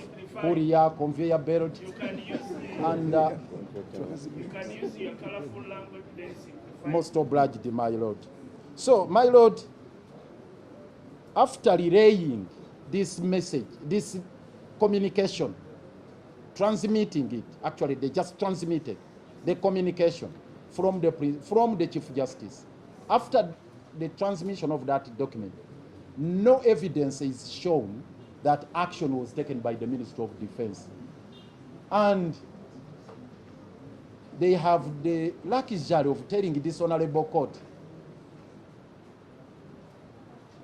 that the process is ongoing. You should be winding up. My lord, I'm concluding. And they are saying they are overwhelmed by work. This is the point I wanted to make. What work are they overwhelmed by? Because theirs was to transmit the letter to the Ministry of Defense and the Attorney and the DPP. So what work is it that they are doing? What is it that is overwhelming them? Because they are not involved in the process of the transfer of the files. They have admitted on record. They are not involved. So what is it that they are doing which is overwhelming them? I submit that actually they are not doing anything. And I pray that court should not in any way, my lord, countenance in whatever they are doing, which violates Article 23 whatever they needed to do in as far as transfer of charges, if any, it should have been within the context of. I mean, there is no way we can get involved in what they are doing in the breach of the law, because we had earlier on scheduled this matter on next week. No, if they wanted to prove that there is any action being taken. I just wanted to make sure the court is Most not casting bad luck. Most obliged, my We lord. cannot do the AG's bidding because we had scheduled this matter for next week on 25th. We had the energy, so to speak, to bring it forward, suggesting that we are interested in what is happening. So we are still good. Okay. Most obliged, my lord. The final one, my lord, is still on the legality of the detention. My lord, it's our submission that once the Supreme Court quashed the proceedings of the General Court Martial, once those proceedings were quashed, the remand warrant had to fall by the wayside. And if at all it had been saved like they have argued, it lapsed. My land friend here, Segona, and others submitted extensive on that. It lapsed on the 3rd of August. Rather, sorry. It expired on the 3rd of Feb. And to date, my lord, it cannot just be some. Yes? It can't be resurrected. Yes. And the reason, and these prisons authorities who are here, they normally move with a document for extension. Do they have one? That we have it here, which can be extended? They don't have any. And this honorable court, my lord, cannot give them any remand warrant. I beg to submit. My lord, if I may be. Ordinarily, I came here to give direction to commission. So I was cornered by the Lord Mayor, and I abandoned that approach. And for good reason. So let's keep it now short. My lord, I'll try to do it in maybe 10 at the max. 10 is too much. At the max, I will try to do 5 it. minutes. And my lord, there are again just 2 points. The first one I would like to just draw the court's attention to is about the burden of proof. And specifically, there are 2 sections, 103 and 106 of the Evidence Act. So I was cornered by the Lord Mayor, and I abandoned that approach. And for good reason. So let's keep it now short. My lord, I'll try to do it in maybe 10 at the max. 10 is too much. At the max, I will try to do it. 5 minutes. And my lord, there are again just 2 points. The first one I would like to just draw the court's attention to is about the burden of proof. And specifically, there are 2 sections, 103 and 106 of the Evidence Act, that are important for the court to consider. The first one, 103, says that the burden of proof as to any particular fact lies on the person who wishes the court to believe in its existence, unless it is provided by any law that the proof of that fact shall lie on any particular person. So in law, sometimes burdens are placed on particular people, but that's a general principle. 106 is more specific. In civil proceedings, when any fact is especially within the knowledge of any person, the burden of proving that fact is upon that person. And that person, in this case, my lord, is the respondent or the respondents. The particular fact is the lawfulness of curtailing the liberty of these applicants. The respondents have pointed to the 3 ingredients. They say 2 are satisfied: the arrest of the applicant, the detention of the applicant. The third that we are addressing is the lawfulness. And so the evidence of the lawfulness is critical. And there is no evidence of that lawfulness. What we have been treated to in this affidavit is a reference to a process that was stopped at the stroke of a pen that process ended. It stopped. It cannot be resurrected. That file cannot be restarted. It is non-existent. But that is the file that is being referred to as the basis upon which these two applicants are on remand. The second thing that the state has said is that we read the judgment, we are complying. And they have attached some documentation to suggest there is a process that is being undertaken. My Lord, for my part, I will be grateful that indeed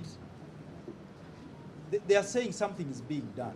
The question is whether that thing which is being done means that the detention is lawful. Okay, let's stop. No, it isn't. Let's stop here for a while, and Yes. then I can take you on that. Yes. Supposing Mr. Karemera came there and said, we have done nothing.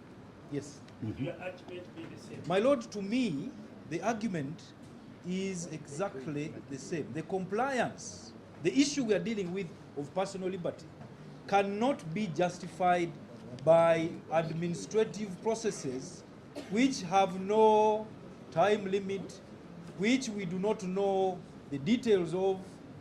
They can do those things while these people are enjoying their liberty, because they can't demonstrate that they are being lawfully held. So if it takes a month or 6 or 2 or whatever it takes, we are grateful that they are saying something is being done. It's good, but it doesn't answer the question of whether this custody is lawful. Now, my learned friend suggested that the applicants are in lawful custody. The only thing I can say is that they are in a place that is lawfully gazetted to keep guests of the state, as we sometimes refer to them. The latest example is cited, I think, must be an English case. Yes. Yes. And see the point and encounter it. But the court seems to say, even when there are some problems, yes, you cannot succeed easily under habeas corpus. That's what you are. And my Lord, I differ. Yes. Now I want you to differ. First of all, the facts that we are dealing with, I think, are different from the basis upon which this decision was made. Under our law, what the respondent, and there are 2 of them here. The first one is the Attorney General, who may not have, direct engagement, but represents government. The second one has actual knowledge, because they are keeping these individuals. That is the Commissioner General. The Commissioner General. Commissioner General has said nothing in response to this application. And I'm not talking about the person of the Commissioner General, but prisons has said absolutely But at least they nothing. brought the people there. So he has not done that. No, they have said nothing about the lawfulness of the detention. And my Lord, it's important that we focus on the lawfulness, because the lawfulness, in my opinion, comes out of 3 things, which they could have demonstrated if indeed they existed. But they can't demonstrate because those things don't exist. Is there a charge sheet anywhere which says they've been charged, they've been remanded? No, there isn't. Is there a warrant that remands them beyond the 3rd of February 2025? No, there isn't. And that's why it hasn't been brought here. Is there any order of any court? That's the 3rd point. Any court anywhere, even if it was an LC court, that says remand them? My Lord, there isn't. So when we go back to the burden of proof, that fact, that is especially within the knowledge of the respondents, the reason why these people are in custody has not been brought before you. You have been treated to the argument that we are doing the best we can The best they can be done when these applicants are enjoying their liberty. That is what the habeas corpus application is about. The moment they can't demonstrate this fact, especially within their knowledge, my Lord, we pray that you be persuaded to find that the third point on which we agree with my learned friend as important has not been proven by the respondent. The affidavit is here, my Lord, you read it. There are averments with no attachments, saying something but nothing is demonstrated, saying something but nothing is demonstrated. This matter would have been very easily dealt with if there was a court order, a remand warrant, or a charge sheet. Simple as that. We wouldn't have said much. We would have just looked at it and said, oh my God, this is it? Okay, we understand. If it isn't there, my Lord, I implore you, let the Constitution prevail. The Constitution must prevail over every circumstance. Unless we have reached a point where we are saying it has no meaning. No, but the Supreme Court actually made it prevail. So And I'm asking, my Lord, respectfully, I'm asking respectfully that this court, yes, I'm addressing it directly to this court. The fact that the we Supreme are Court, here suggests that this court respects the Constitution. my Lord, I agree that we do respect it. I am asking humbly, respectfully, that the Article 23 be allowed to prevail. Personal liberty is something which I think cannot be compared with anything else.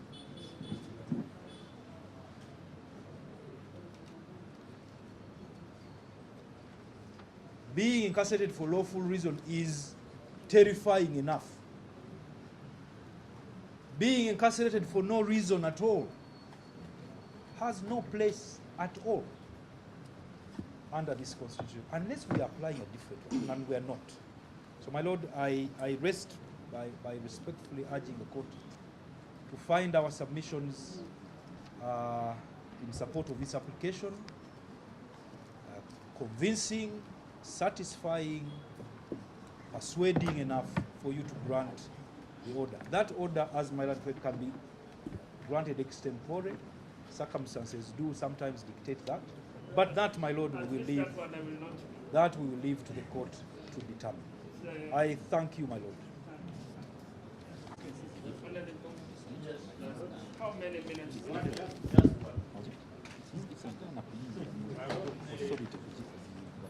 Senior state attorney.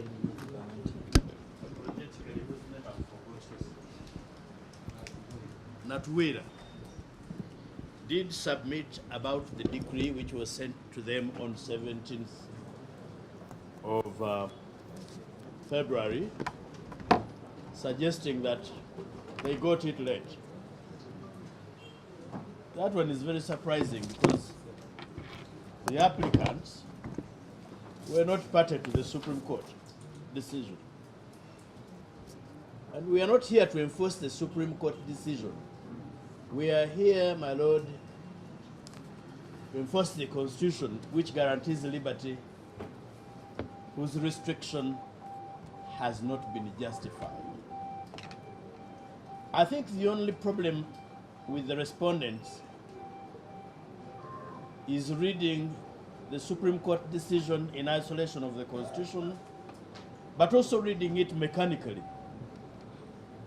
Mechanically, that they were waiting for a decision to say release. Simplify what you mean so that our journalists can understand. Well, my Lord, with your guidance I will, although my primary concern is you. But they consume and they help us Sure. to share this information with, because then Thank you. Thank you, my Lord. And I will do that. Mechanically. Mechanically. That mean without thinking, like a robot. that what you mean? I refrain from saying they are not thinking from here, my lord. I want to say they are thinking, but mischievously. Mischievously because the foundation of the court decision is giving effect to the liberties guaranteed under our Constitution and not restrict them. So the way the Attorney General is interpreting this Constitution is mechanical in a sense that he uses it to achieve a particular end. And that particular end is to continue the detention. My Lord, Section 57 requires a detention order to be signed and sealed by a person authorized by law. So the question is, whose signature and seal exist on the detention order, if any? Which is, if it exists, it has been hidden from court. And that is intended to deny the applicants the protection of both the Constitution and court. My Lord, if someone is indefinitely held in custody, when do you come in to protect that person? As court. As court, you issue a warrant with limited timelines to ensure that this person is properly protected and is in good order. But what the Attorney General is treating us on today is to say, for as long as we are undertaking these administrative processes, it is okay. A violation is not acceptable in our constitutional framework, not even for a microsecond.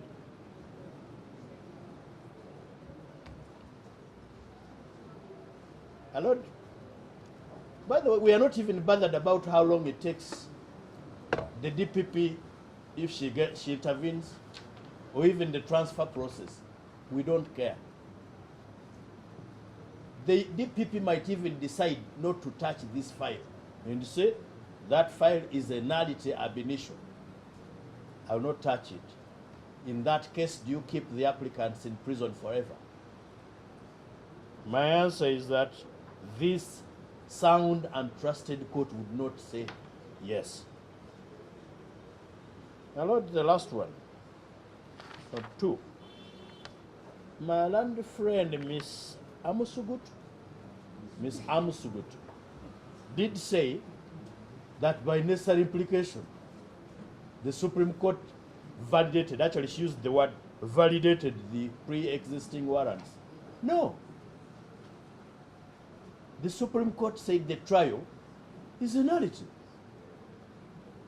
And which lawyer doesn't know that a nullity is a nullity ab initio?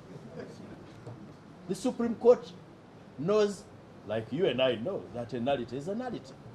It cannot be the foundation of any lawful action.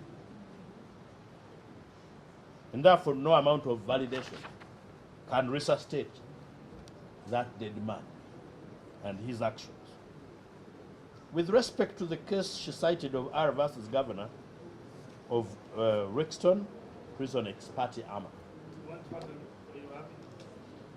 I have read it. I think I read it before, but I can refresh. Specific reference was made to a lower court. There is no lower court.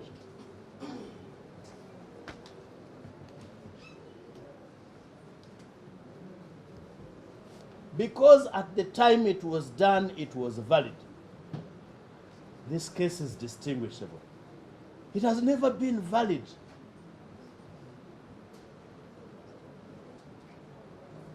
The decision of the Supreme Court, and I find solace and fortification in the decision cited by my learned friend, Mr. Samuel Muizi.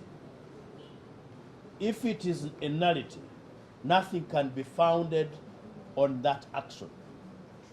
But besides, even assuming that it was a valid warrant and it expired, under what case number, in which court are these people being held? There is none. The word is a remand order, and that is the cornerstone of legality. It does not exist, and it cannot exist because there is no case pending. You cannot issue an order, even you, Your Lordship, cannot issue an order and a non-existing criminal case. That you go and be detained for the next 1 hour? No. Finally, my Lord, we must not leave this kind of liberty to the detainer. The Constitution did not intend and did not give it. And who is currently the detainer? Currently, the detainer is the learned Attorney General, Honorable Chirewa Chiwanuka, the Attorney General, because he's the one telling these people, you can continue to detain. The detainer can only be caught in a matter properly placed before court. The emphasis by my learned friend is Amusugutu, that we have a justification and therefore sought to get solace in the decision of R versus Governor Supra by saying once they have what she called a substantive basis is a recipe for disaster. That once the state thinks they have a substantive basis, they can detain you forever. My Lord, even if the Attorney General said they are concluding this process today or even tomorrow, the detention remains illegal. It has been brought to your attention, my Lord. No excuse of administrative processes can permit any further detention. I think they have even sought to intimidate you by saying the order you give might amount to contempt of court. No, if it is about intimidation, it Yes. is from your camp. For social media, my Lord, they are even coming to my inbox, email address. Me, I said it. for the record, my Lord, my camp is this court. My client is in prison. Unless you received that message from his wife or child. One message says my days are numbered. I may not see the light of tomorrow. But that I want to break that curse in Jesus' name. At least that you do not leave before you give us this good decision. But on my part, my Lord, I can only say we have no camp. I represent none. I will withdraw the comment. Most appreciated. Started it, I was Most appreciated, my Lord. I'm only saying, Counsel Amusugut said that if you give a decision as prayed, it will amount to contempt of the Supreme Court. The Supreme Court has never made a decision of continued detention. If anything, like you did guide earlier, the Supreme Court restated and protected the Constitution. And that one is your solemn duty, to protect the Constitution. We should come here equal before you and before the law. Here we are coming with a recalcitrant detainer saying as long as I have no decision of the Supreme Court to say release, I will detain. That word is difficult to get. Can you split it down? I'm doing it deliberately so that if the tone is a bad one, then we abandon. Of course, I must apologize, my Lord. With this age, by the time I went to school, we were learning difficult words in the ears of some other people. But I'm only saying, you have a non-compliant and delinquent detainer who does not want to listen to the law, the command of the law. That's why I'm saying that this is a person who is maybe outside the court we would call it. Okay, you can leave that. I use a smaller word. Yeah, no. What you are going to say outside court, let's say. Okay, in court, my Lord, it is primitive arrogance for a detainer to say, I will not release until I have an order of court. Thank you, my lord. Yes, my lord.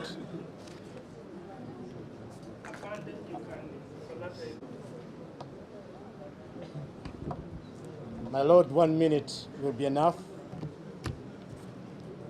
But I'll start from where my colleague stopped.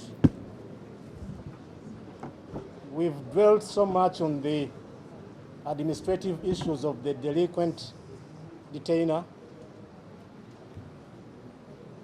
And my submission is that nothing done or supposedly done by the Attorney General, not even the DPP, constitutes justification for the applicant's detention. But for brevity, in as far as the misconceived submission of the Attorney General that the order of transfer can validate an expired warrant, the case for brevity that we refer to, my lord, versus United Africa Company Limited. It's a New England Reports case, my lord, of 1961 in volume 3, which is very clear. If an act is void in law and nullity, it is not only bad, but incurably bad. There is no need for an order of the court to set it aside or even discuss it further. My lord, we shall supply this authority. Okay, let me take you on for a minute. If you don't need an order under this authority, yes, why are you here? For setting aside, my lord, as they are taking us off the road, my lord. I'm justifying that the Attorney General has in a way succeeded into taking us into their administrative issues and their interpretation or misinterpretation of the orders of that court. My lord, going back to my earlier submission. You requested for 1 minute. 1 minute, my lord. My lord, if we are to go back to Article 43, my lord, there is no, we emphasize, there is no trial in which a detention can stand. A transfer is not a trial. My lord, even the trial anticipated, actually impending transfer, which may take even a year. There is no such transfer even. There is no trial, my lord. Even the anticipated trial, my lord, is misconceived under Article 123B. They cannot take over anything from the court martial, my lord, as submitted earlier. So a transfer order cannot, my lord, be a basis for detention. The Attorney General dwelt so much on our submissions that we are reading into the orders of the Supreme Court. My lord, they are the ones actually who are reading deeper and outside the orders of the Supreme Court, my lord, by saying that the order of transfer validated that warrant. The Attorney General is misconceived and misrepresenting or misguiding this honorable court, my lord. But my lord, even if there was a transfer as submitted by the Attorney General, my lord, that transfer would be a transfer of file, not body. We are talking about a detained body. A transfer of files cannot relate to continuing detention of a body, the body that was brought before you. And they have failed, my lord, to justify the continued detention. That is why we are feeling hurt that even our client was being taken from this court by the prisons any further, probably now back in Luzira. My lord. You don't have to be hurt as counsel. My lord, okay. I take your guidance. I can guide you. We are told together. It's not your I'm obliged, my lord. I'm not. The clients, okay. Sorry, divorce yourself from the emotions of the my lord, when the law is being abused, but I'm obliged. I'm obliged, my lord. Well, I'll emphasize, my lord, and we shall rest our case. The transfer is not on body. If there's any transfer or at all, is on file, not body. We rest our case, my lord. I think we are Uganda Law Society. The one of Mr. Aaron Kizza. Because In law anality, it is not only bad but incurably bad. There is no need for an order of the court to set it aside or even discuss it further. My Lord, we shall supply this authority. Okay, let me take you on for a minute. If you don't need an order under this authority, Yes. why are you here? For setting aside, my Lord, as they are taking us off the road, my Lord. I'm justifying that the Attorney General has in a way succeeded into taking us into their administrative issues and their interpretation or misinterpretation of the orders of that court. My Lord, going back to my earlier submission. You requested for 1 minute. 1 minute, my Lord. My Lord, if we are to go back to Article 43, my Lord, there is no, we emphasize, there is no trial in which a detention can stand. A transfer is not a trial. My Lord, even the trial anticipated, actually impending transfer, which may take even a year. There is no such transfer even. There is no trial, my Lord. Even the anticipated trial, my Lord, is misconceived under Article 123B. They cannot take over anything from the court-martial, my Lord, as submitted earlier. So a transfer order cannot, my Lord, be a basis for detention. The Attorney General dwelt so much on our submissions that we are reading into the orders of the Supreme Court. My Lord, they are the ones actually who are reading deeper and outside the orders of the Supreme Court, my Lord, by saying that the order of transfer validated that warrant. The Attorney General is misconceived and misrepresenting or misguiding this Honorable Court, my Lord. But my Lord, even if there was a transfer as submitted by the Attorney General, my Lord, that transfer would be a transfer of file, not body. We are talking about a detained body. A transfer of files cannot relate to continuing detention of a body, the body that was brought before you.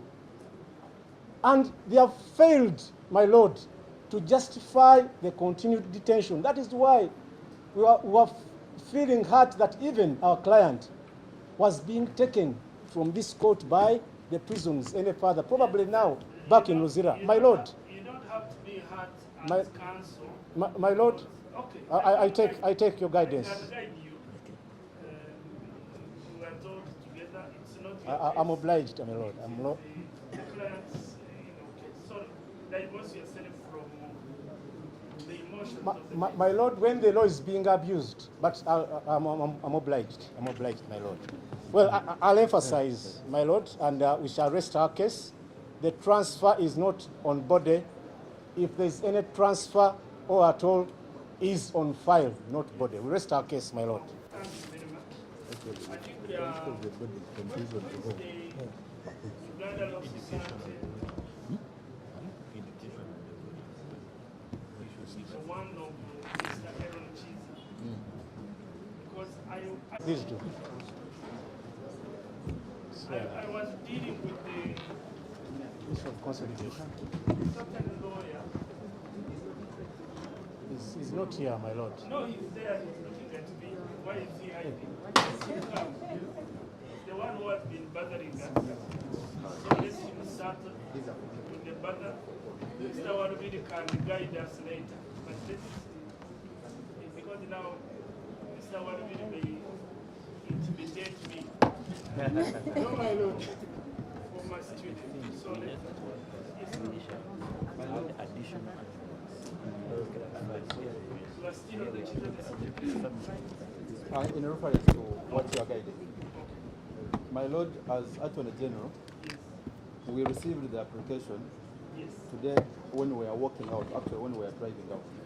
So we have not filed in an affidavit. And my instruction is that to have a standover so that we can reply. And for me, as you think about complying, this is the mind I formed because I read this motion earlier, and I could see in the principle you are questioning the power of a non-existing court to remand or even to pass a judgment. So the only thing that comes out is a lawyer who was charged with contempt of court and etc. But the whole question is there a court order? No. My Lord, with your So why permission, can't we then consult? with consultation with my colleagues, my Lord, there is a second limb which is equally important. The process. Yes. That even if you said it had the powers then, and how about the process? The impropriety. We agree that Yes.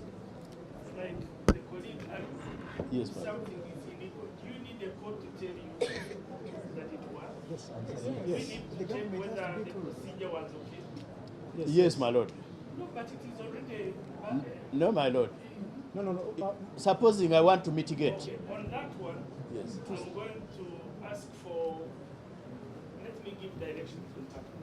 Because Your Lordship, if I may, I have discussed with the counsel for the applicant, and it is in agreement that we can stand it over up to 2 p.m. That one is okay. Stand here. no, for me, I wanted to give oral direction instead of coming back.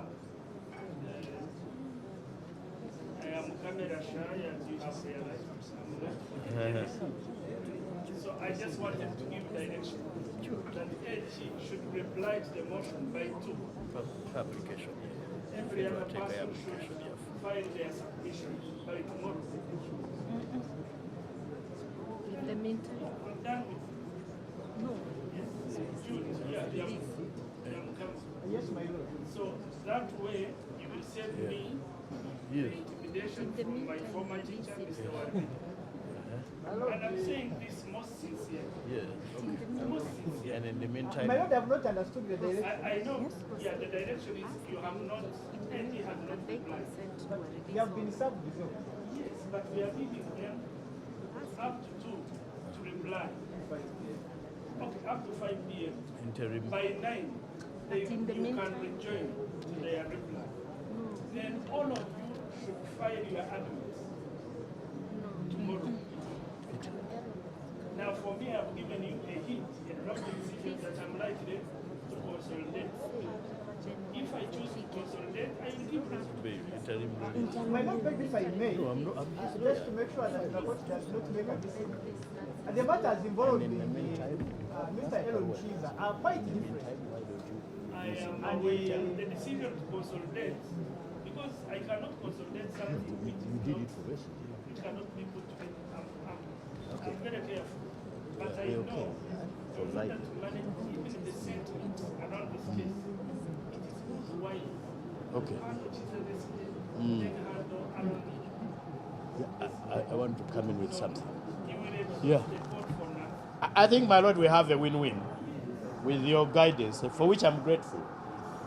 And what I'm about to propose as a win-win is not rocket science. It is something which we've done before. First, we would be comfortable with all parties exchanging pleadings calmly, provided in the meantime you grant an interim order of release. My Lord, you need to listen to my prayer. Because I know, and by the way, I respect you. I'm grateful, my Lord. For me, I'm managing a lot of things. That's why I've spent a lot of time here. Yeah. You are not here, but have been in the trenches with the children. We don't want to move. My lord, I was only helping them to be able to come here. My lord. They have effective. You whisper to them the truth of what has been done. Don't hide. So what we want to do is not to create more tension. We want to do this thing in a calm way. We manage tension. I don't mind whether people threaten me or not, but I know we are trying to manage. My Lord, for me, I care whether people threaten you. I die once. No, even when I saw that letter which has been circulating, I was concerned. Yeah, you should show some concern. Yes. So for me, and like I've said, that's what I normally say when my teachers appear before me. I don't want them To intimidate you. Let's not allow them to speak. The AG should reply by 5.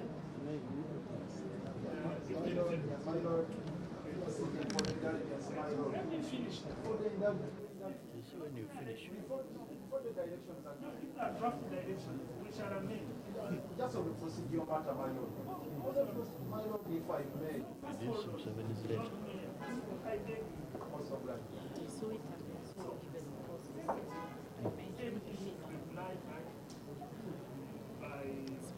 Should feel for the judge.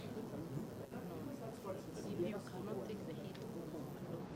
the AG is a civil servant like me. For us, My lord, it's a very huge office with many lawyers.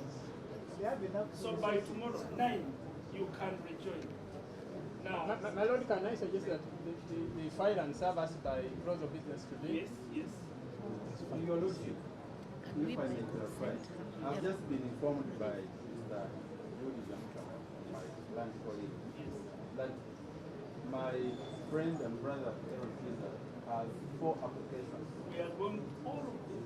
And as of now, as far as I'm concerned, we have only received 1 application. And he has informed me that allegedly others are on the way. Coming. I will take them all. Now, Your Lordship, for applications that we have not received, how do we respond to them by Because if there is no application, how can you imagine that there is an application in the way? It's not an application. That's what she's telling me. For us, we have etiquette. The system tells us whether there is No, my lord, all filed applications will be served immediately after court, so that they have opportunity to reply by 5 o'clock and serve us. Now, let me listen to the Lord Mayor. Issues, my lord, matters of concern here. Personally, I'm really concerned about the procedure now we are taking involving the habeas corpus. You see, my lord, my understanding of this writ, it's a prerogative writ. And with a prerogative writ of this nature, which touches civil liberties, it is interrogative in nature. And that's what I'm doing. Yeah, exactly. So if you need to probe into these matters, to summon the Attorney General, to summon the Commissioner, to come and show cause, they can't show cause by way of written submissions. I don't know, if you adopt written submissions, it will be prejudicial to the applicants in that at times, my lord, we go outside the pleadings when you are interrogating matters to do. That is the role of court, the Lord Mayor. If you argue outside the pleadings, I will ignore the arguments. No, my lord, it is allowed with issues to do with the because it's an interrogation, my lord. Arguments are not evidence. No, my lord, what I'm saying here, once court summons the authorities detaining the applicant, please bring the corpus, bring this person here. Court has to pose questions. All questions emerge in the court, like it has happened today, my lord. So if it is by way of written submissions, my lord, there are issues that will not be canvassed, and that is my concern. Let me tell you. Yes. On the 92, I had wanted to give directions in 30 minutes and I walk away. But I detected I would be misunderstood. So I allowed it. So let's go back to what I had planned before. Number 1, all the pleadings should be served to the opposite counsel by close of business today. Replies should be in. All the parties should write as many words as they want. I'm not going to limit you. I normally limit you by end of business tomorrow. So that it gives me time. Me, I'm not going to sleep. I will start drafting a decision today. No, my lord, you see, what I was raising here, I'm sorry to keep insisting. Like we had earlier on said that it's a two-pronged matter when you talk about habeas corpus. First produce the body, and the body is here. Now the question is to interrogate why that body is detained somebody. Now, that's difficult, my lord. No, it is going with written submissions, arguments and counter-arguments, I and am lucky, I have two teachers here, people who taught me. And they will look at me whether I understood what they taught me, if I come to think that it is not possible. They taught me to know that it is possible. to interrogate in writing. Yes, they taught me. Thank you very much. Now, And then the consolidation, my lord. because the consolidation, because I picked it up, in your argument you can say it is wrong to consolidate. Someone can say it is okay to consolidate. A decision will be made on consolidation. I was just throwing an idea. So thank you very much. Thank you, the media. Maybe for clarification, is that the submissions are for error reasons. Yes, yes. We know that. We did everything here. My lord, you also made an order that service should be effective today. Yes. For even applications which are not yet served on us. No. How can we do that? How can I make that work? Now I'm looking at this scenario, my lord. You've given me up to close of the day. For the motion you have. Now, if you don't have the motion, what shall you have? My lord, just to clarify, as I indicated, the matter that we are there are two applications, Kizza versus Commission of Prisons and Attorney General. That's the one which Mr. Peter Olbili is prosecuting. Then there is Uganda Law Society versus Attorney General. That's one which he's talking about, which was served with him. My understanding is all the applications touching Kizza's matter are going to be served with them. Then they respond, and then if we want to, we rejoin, and then that is it.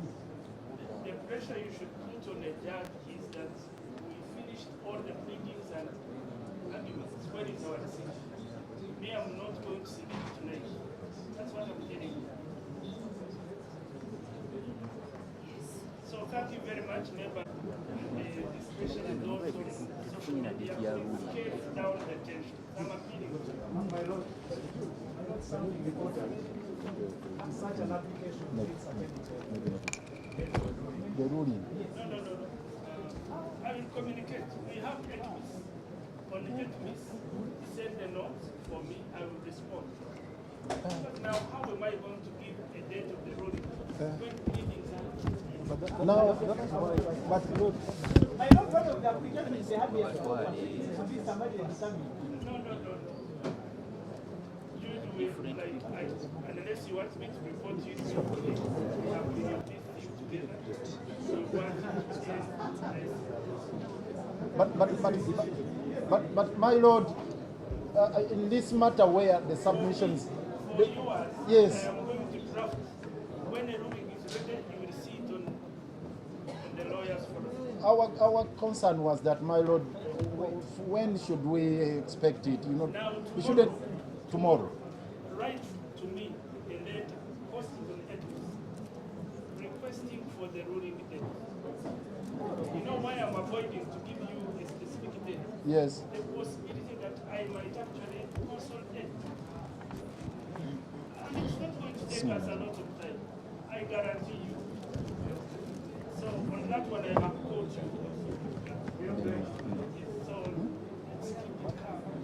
My lord, we humbly pray that, my lord, you be pleased, at least tentatively, to give us a date, with or without consolidation. Yes, because, my lord, the concern here. Yeah, I'm giving you a tentative date. If I'm to delay with the decision, it won't go beyond the 25th of February. But my lord, you saw our client here. He's sick and he has no access to a personal doctor. You asked me a Yes. question. I've given you a tentative response. It's tentative. Now, what do we do with his health situation now, my lord? We are going to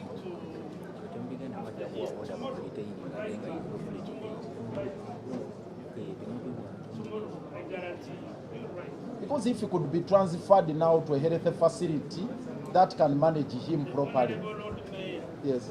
I've told you I've been in this matter with the Jews, and someone from Uganda Law Society, elected.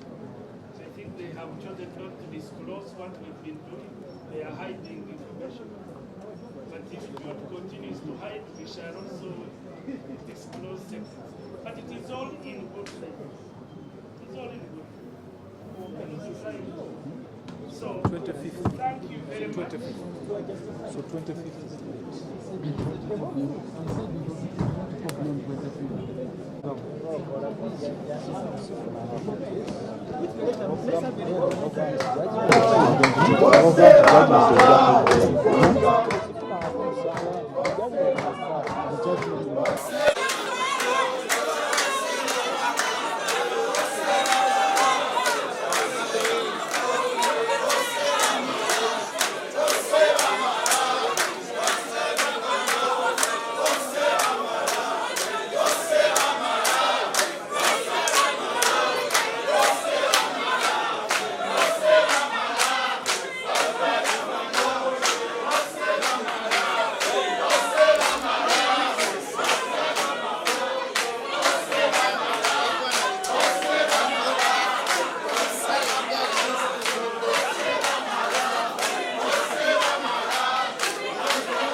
Judge, we do leave the court premises today with disillusionment in the way the matter has been handled. We are really disillusioned with the way the whole matter has been processed, because the writ of habeas corpus, which in simple terms is a prerogative order which can only be given by court in exceptional circumstances like this, where one's liberty has been curtailed without any justifiable or lawful cause, is a matter which has to be disposed of expeditiously.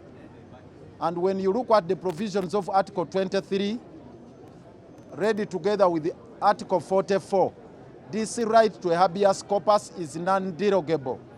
It comes into play in emergency situations like this, where one's liberty is curtailed and their life is in danger. So Dr. Besigye was brought together with Obedi Lutale this morning under very, unreasonable circumstances. There was an order that he be returned to Luzira without a valid remand warrant. Yes, we appreciate that court ought to have listened to all of us, both sides, before rendering a decision.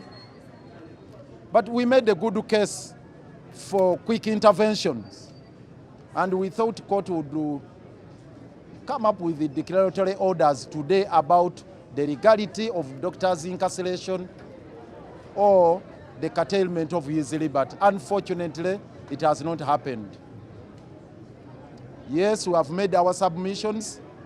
We are grateful that the judge has listened to us, and we also appreciate the fact that he interrogated the circumstances under which Dr. Besigye and other prisoners of conscience are being detained in total violation of the Supreme Court order or directive. Unfortunately, we have not got a decision today. We are walking away from the court premises without a remedy today. So we expected a decision to be delivered today. It should be instant. And we brought out all the relevant authorities that would require that, honestly speaking, the justice of the case required that today there should be a remedy, there should be a decision, and it should be instant. Unfortunately, that is not the case. And to make matters worse, we have not been given any idea or clue as to when the decision will be given. We have been directed that tomorrow we write to the judge requesting for the date when the decision will be delivered. It's really baffling, because at least if he was not in position to give the judgment today, probably would have indicated that give me today or tomorrow, then I'll deliver the ruling within the course of tomorrow or the day after tomorrow. That was never to be the case. You see, you cannot again curtail one's liberty, which are duly guaranteed under the Constitution, the Bill of Rights, on account of the government red tape, bureaucracy. You heard their flimsy arguments. The state, the Attorney General, they are saying they are exchanging communications. The letter to the principal judge, a letter to the Chief Justice, a letter to the CDF, a letter to the Attorney General, a letter to the DPP. They are just still exchanging communication. They are hiding under red tape, under bureaucracy, to continue violating the rights of Dr. Besigye and other prisoners of conscience. We thought the court would bring that to a halt, that would stop that kind of impunity. Unfortunately, it would appear court developed fit of Kire and had to delay the delivery of the judgment. So we are going to retreat and see the next course of action, how we shall get a remedy under the circumstances as we await for the court decision in this matter. But we leave these premises with a heavy heart, with disillusionment, and of course devastation. That is it. Yeah, I've canvassed all that. because we have really stated the fact that Dr. Besigye's health is deteriorating by the day. And the judge ought to have recognized that fact, and it should be a compelling reason for the court to deliver the judgment today, to determine the fate of Dr. Besigye today. And we thought that would be instant, given the deteriorating health situation of Dr. Kizza Besigye. So we thought that would be a significant matter that would compel the trial judge to render a decision today. So I think that is a matter we have canvassed sufficiently. So, kakati tubadde mu kooti naye tugenda nevuunya ku mutima nti tubadde tusuubira nti olwaleero application eno ejja kuwulirwa. Okusooka mujjukira abadde bagifikisinze nga 25 omulamuzi n'atubeerera wa kisa n'akyusa n'agamba nti mujje olwaleero, era ne kituwa essuubi nti bwe tujja olwaleero bw'anaamala okuwuliriza tufune decision ey'amangu.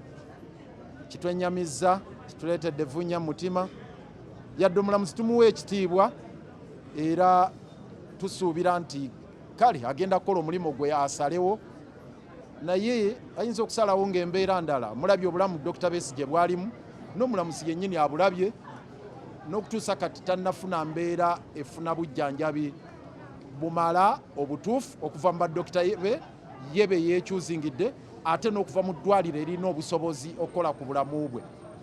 Ate nga tubalaze nti okuva nga 31 omwezi ogwa January tewali bano kye baali bakoze, era olwaleero kyeyolese lwatu nti ne bye boogera ebya transfant files bagenda zitwala mu civilian courts tebiriiyo.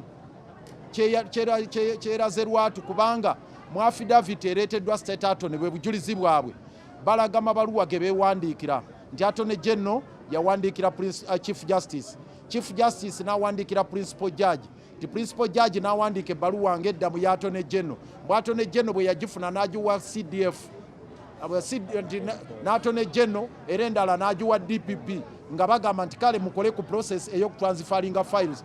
Temuliimu n'akawaayiro n'akamu mu affidavit yaabwe we bagambira nti files zino tugenda zitransfaringa era ku lunaku bwe ruti. Ate nga ssemateeka alambika bulungi tojja kukuumira muntu mu kkomera okuggyako ng'olina ebiragiro bya kooti. Ekyo tuzze tukinnyonnyola enkya n'eggulo. Remand warrant yaggwako, tebalina court order mpya, tebalina kiragiro kya kooti yonna, tebaguddeewo misango mipya. Kakati bakozeseza kye bayita impunity of the highest order. Kyekyo ekituleetedde okwennyamira mu mutima. Omulamuzi atugambye tumuwandiikire olunaku olw'enkya tumusabe ddirwa n'atuwa ensala ye. Weero kyennyamiza naye kale katugende tulabe ekyokukola oba tumuwandiikira, naye kitunyize nti olwaleero tutufunye ensala ku nsonga eyo kubanga kisigadde mu bbanga bwe kiti, era bali baddeyo bakola ebintu byabwe ebyekivandulo nga bwe babadde bakola. Naye tetugenda kutuula butuuzi, katuddeyo tukwatagane n'abakulembeze bonna nga bwe mbalaba wano tulabe ekyokukola ekiri mu mateeka ne mu busobozi bwaffe. Mwebale nnyo, mwebalire ddala. Yeah. Thank you. All has been spoken by our by our brother, Councillor Okwago. One thing that I want to put in black and white, this is not prosecution, this is persecution. Dr. Besigye would not be brought to court today if it was not for pressure. You notice this is the same judge that sent Kakwenza to prison instead of sending him to the ICU after grave torture. This is the same judge that said the cash bonanza at Parliament was legal. At the same time, this is the same judge that is sending Dr. Kizza Besigye back to prison instead of sending him to hospital. This is a cadre judge. This is a regime persecuting Dr. Besigye and all other political prisoners in the name of prosecution. My only call is to the people of Uganda here and abroad. The only thing that works with this regime is pressure. I want to thank all those in Kenya, in all of East Africa, and all over the world that are putting up pressure. Please put up pressure. From here, we are going to hold prayers at Kavule for Dr. Kizza Besigye and other political prisoners. We are not going to stop. We gave the regime 48 hours to release Dr. Kizza Besigye because we want him alive They are trying to kill him, and all of you see. So I call upon the nation, all people of goodwill, to stand with not only Dr. Kizza Besigye, but all political prisoners, especially those that are in prison illegally, courtesy of now the defunct military court. So stand with Dr. Kizza Besigye and all political prisoners, exert pressure, because pressure is the only thing that works under dictatorial regimes. Thank you very much.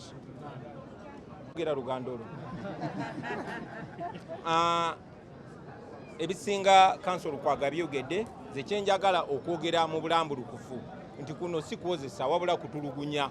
Bali mu kutulugunya Dr. Besigye n'abasibe bonna abaasibwa mu bumenyi bw'amateeka.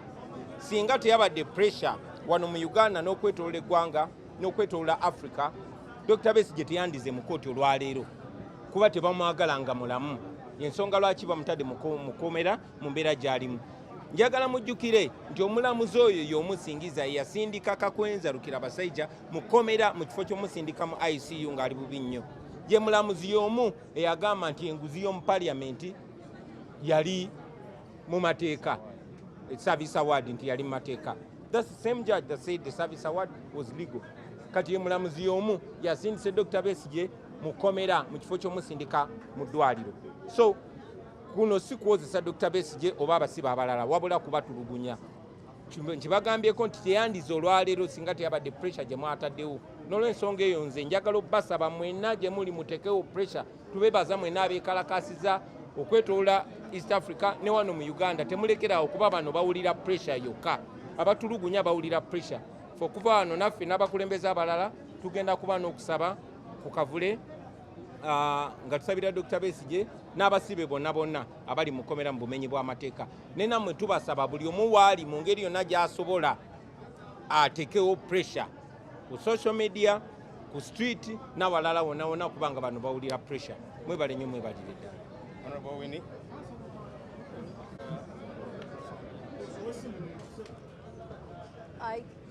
I came here expecting to take Dr. Kizza Besigye home today. I'm devastated, but I'm not surprised. Besigye is a captive. He was kidnapped. He's in captivity, as we all are. Museveni has put all of us in captivity. This Kada judge, shame on him.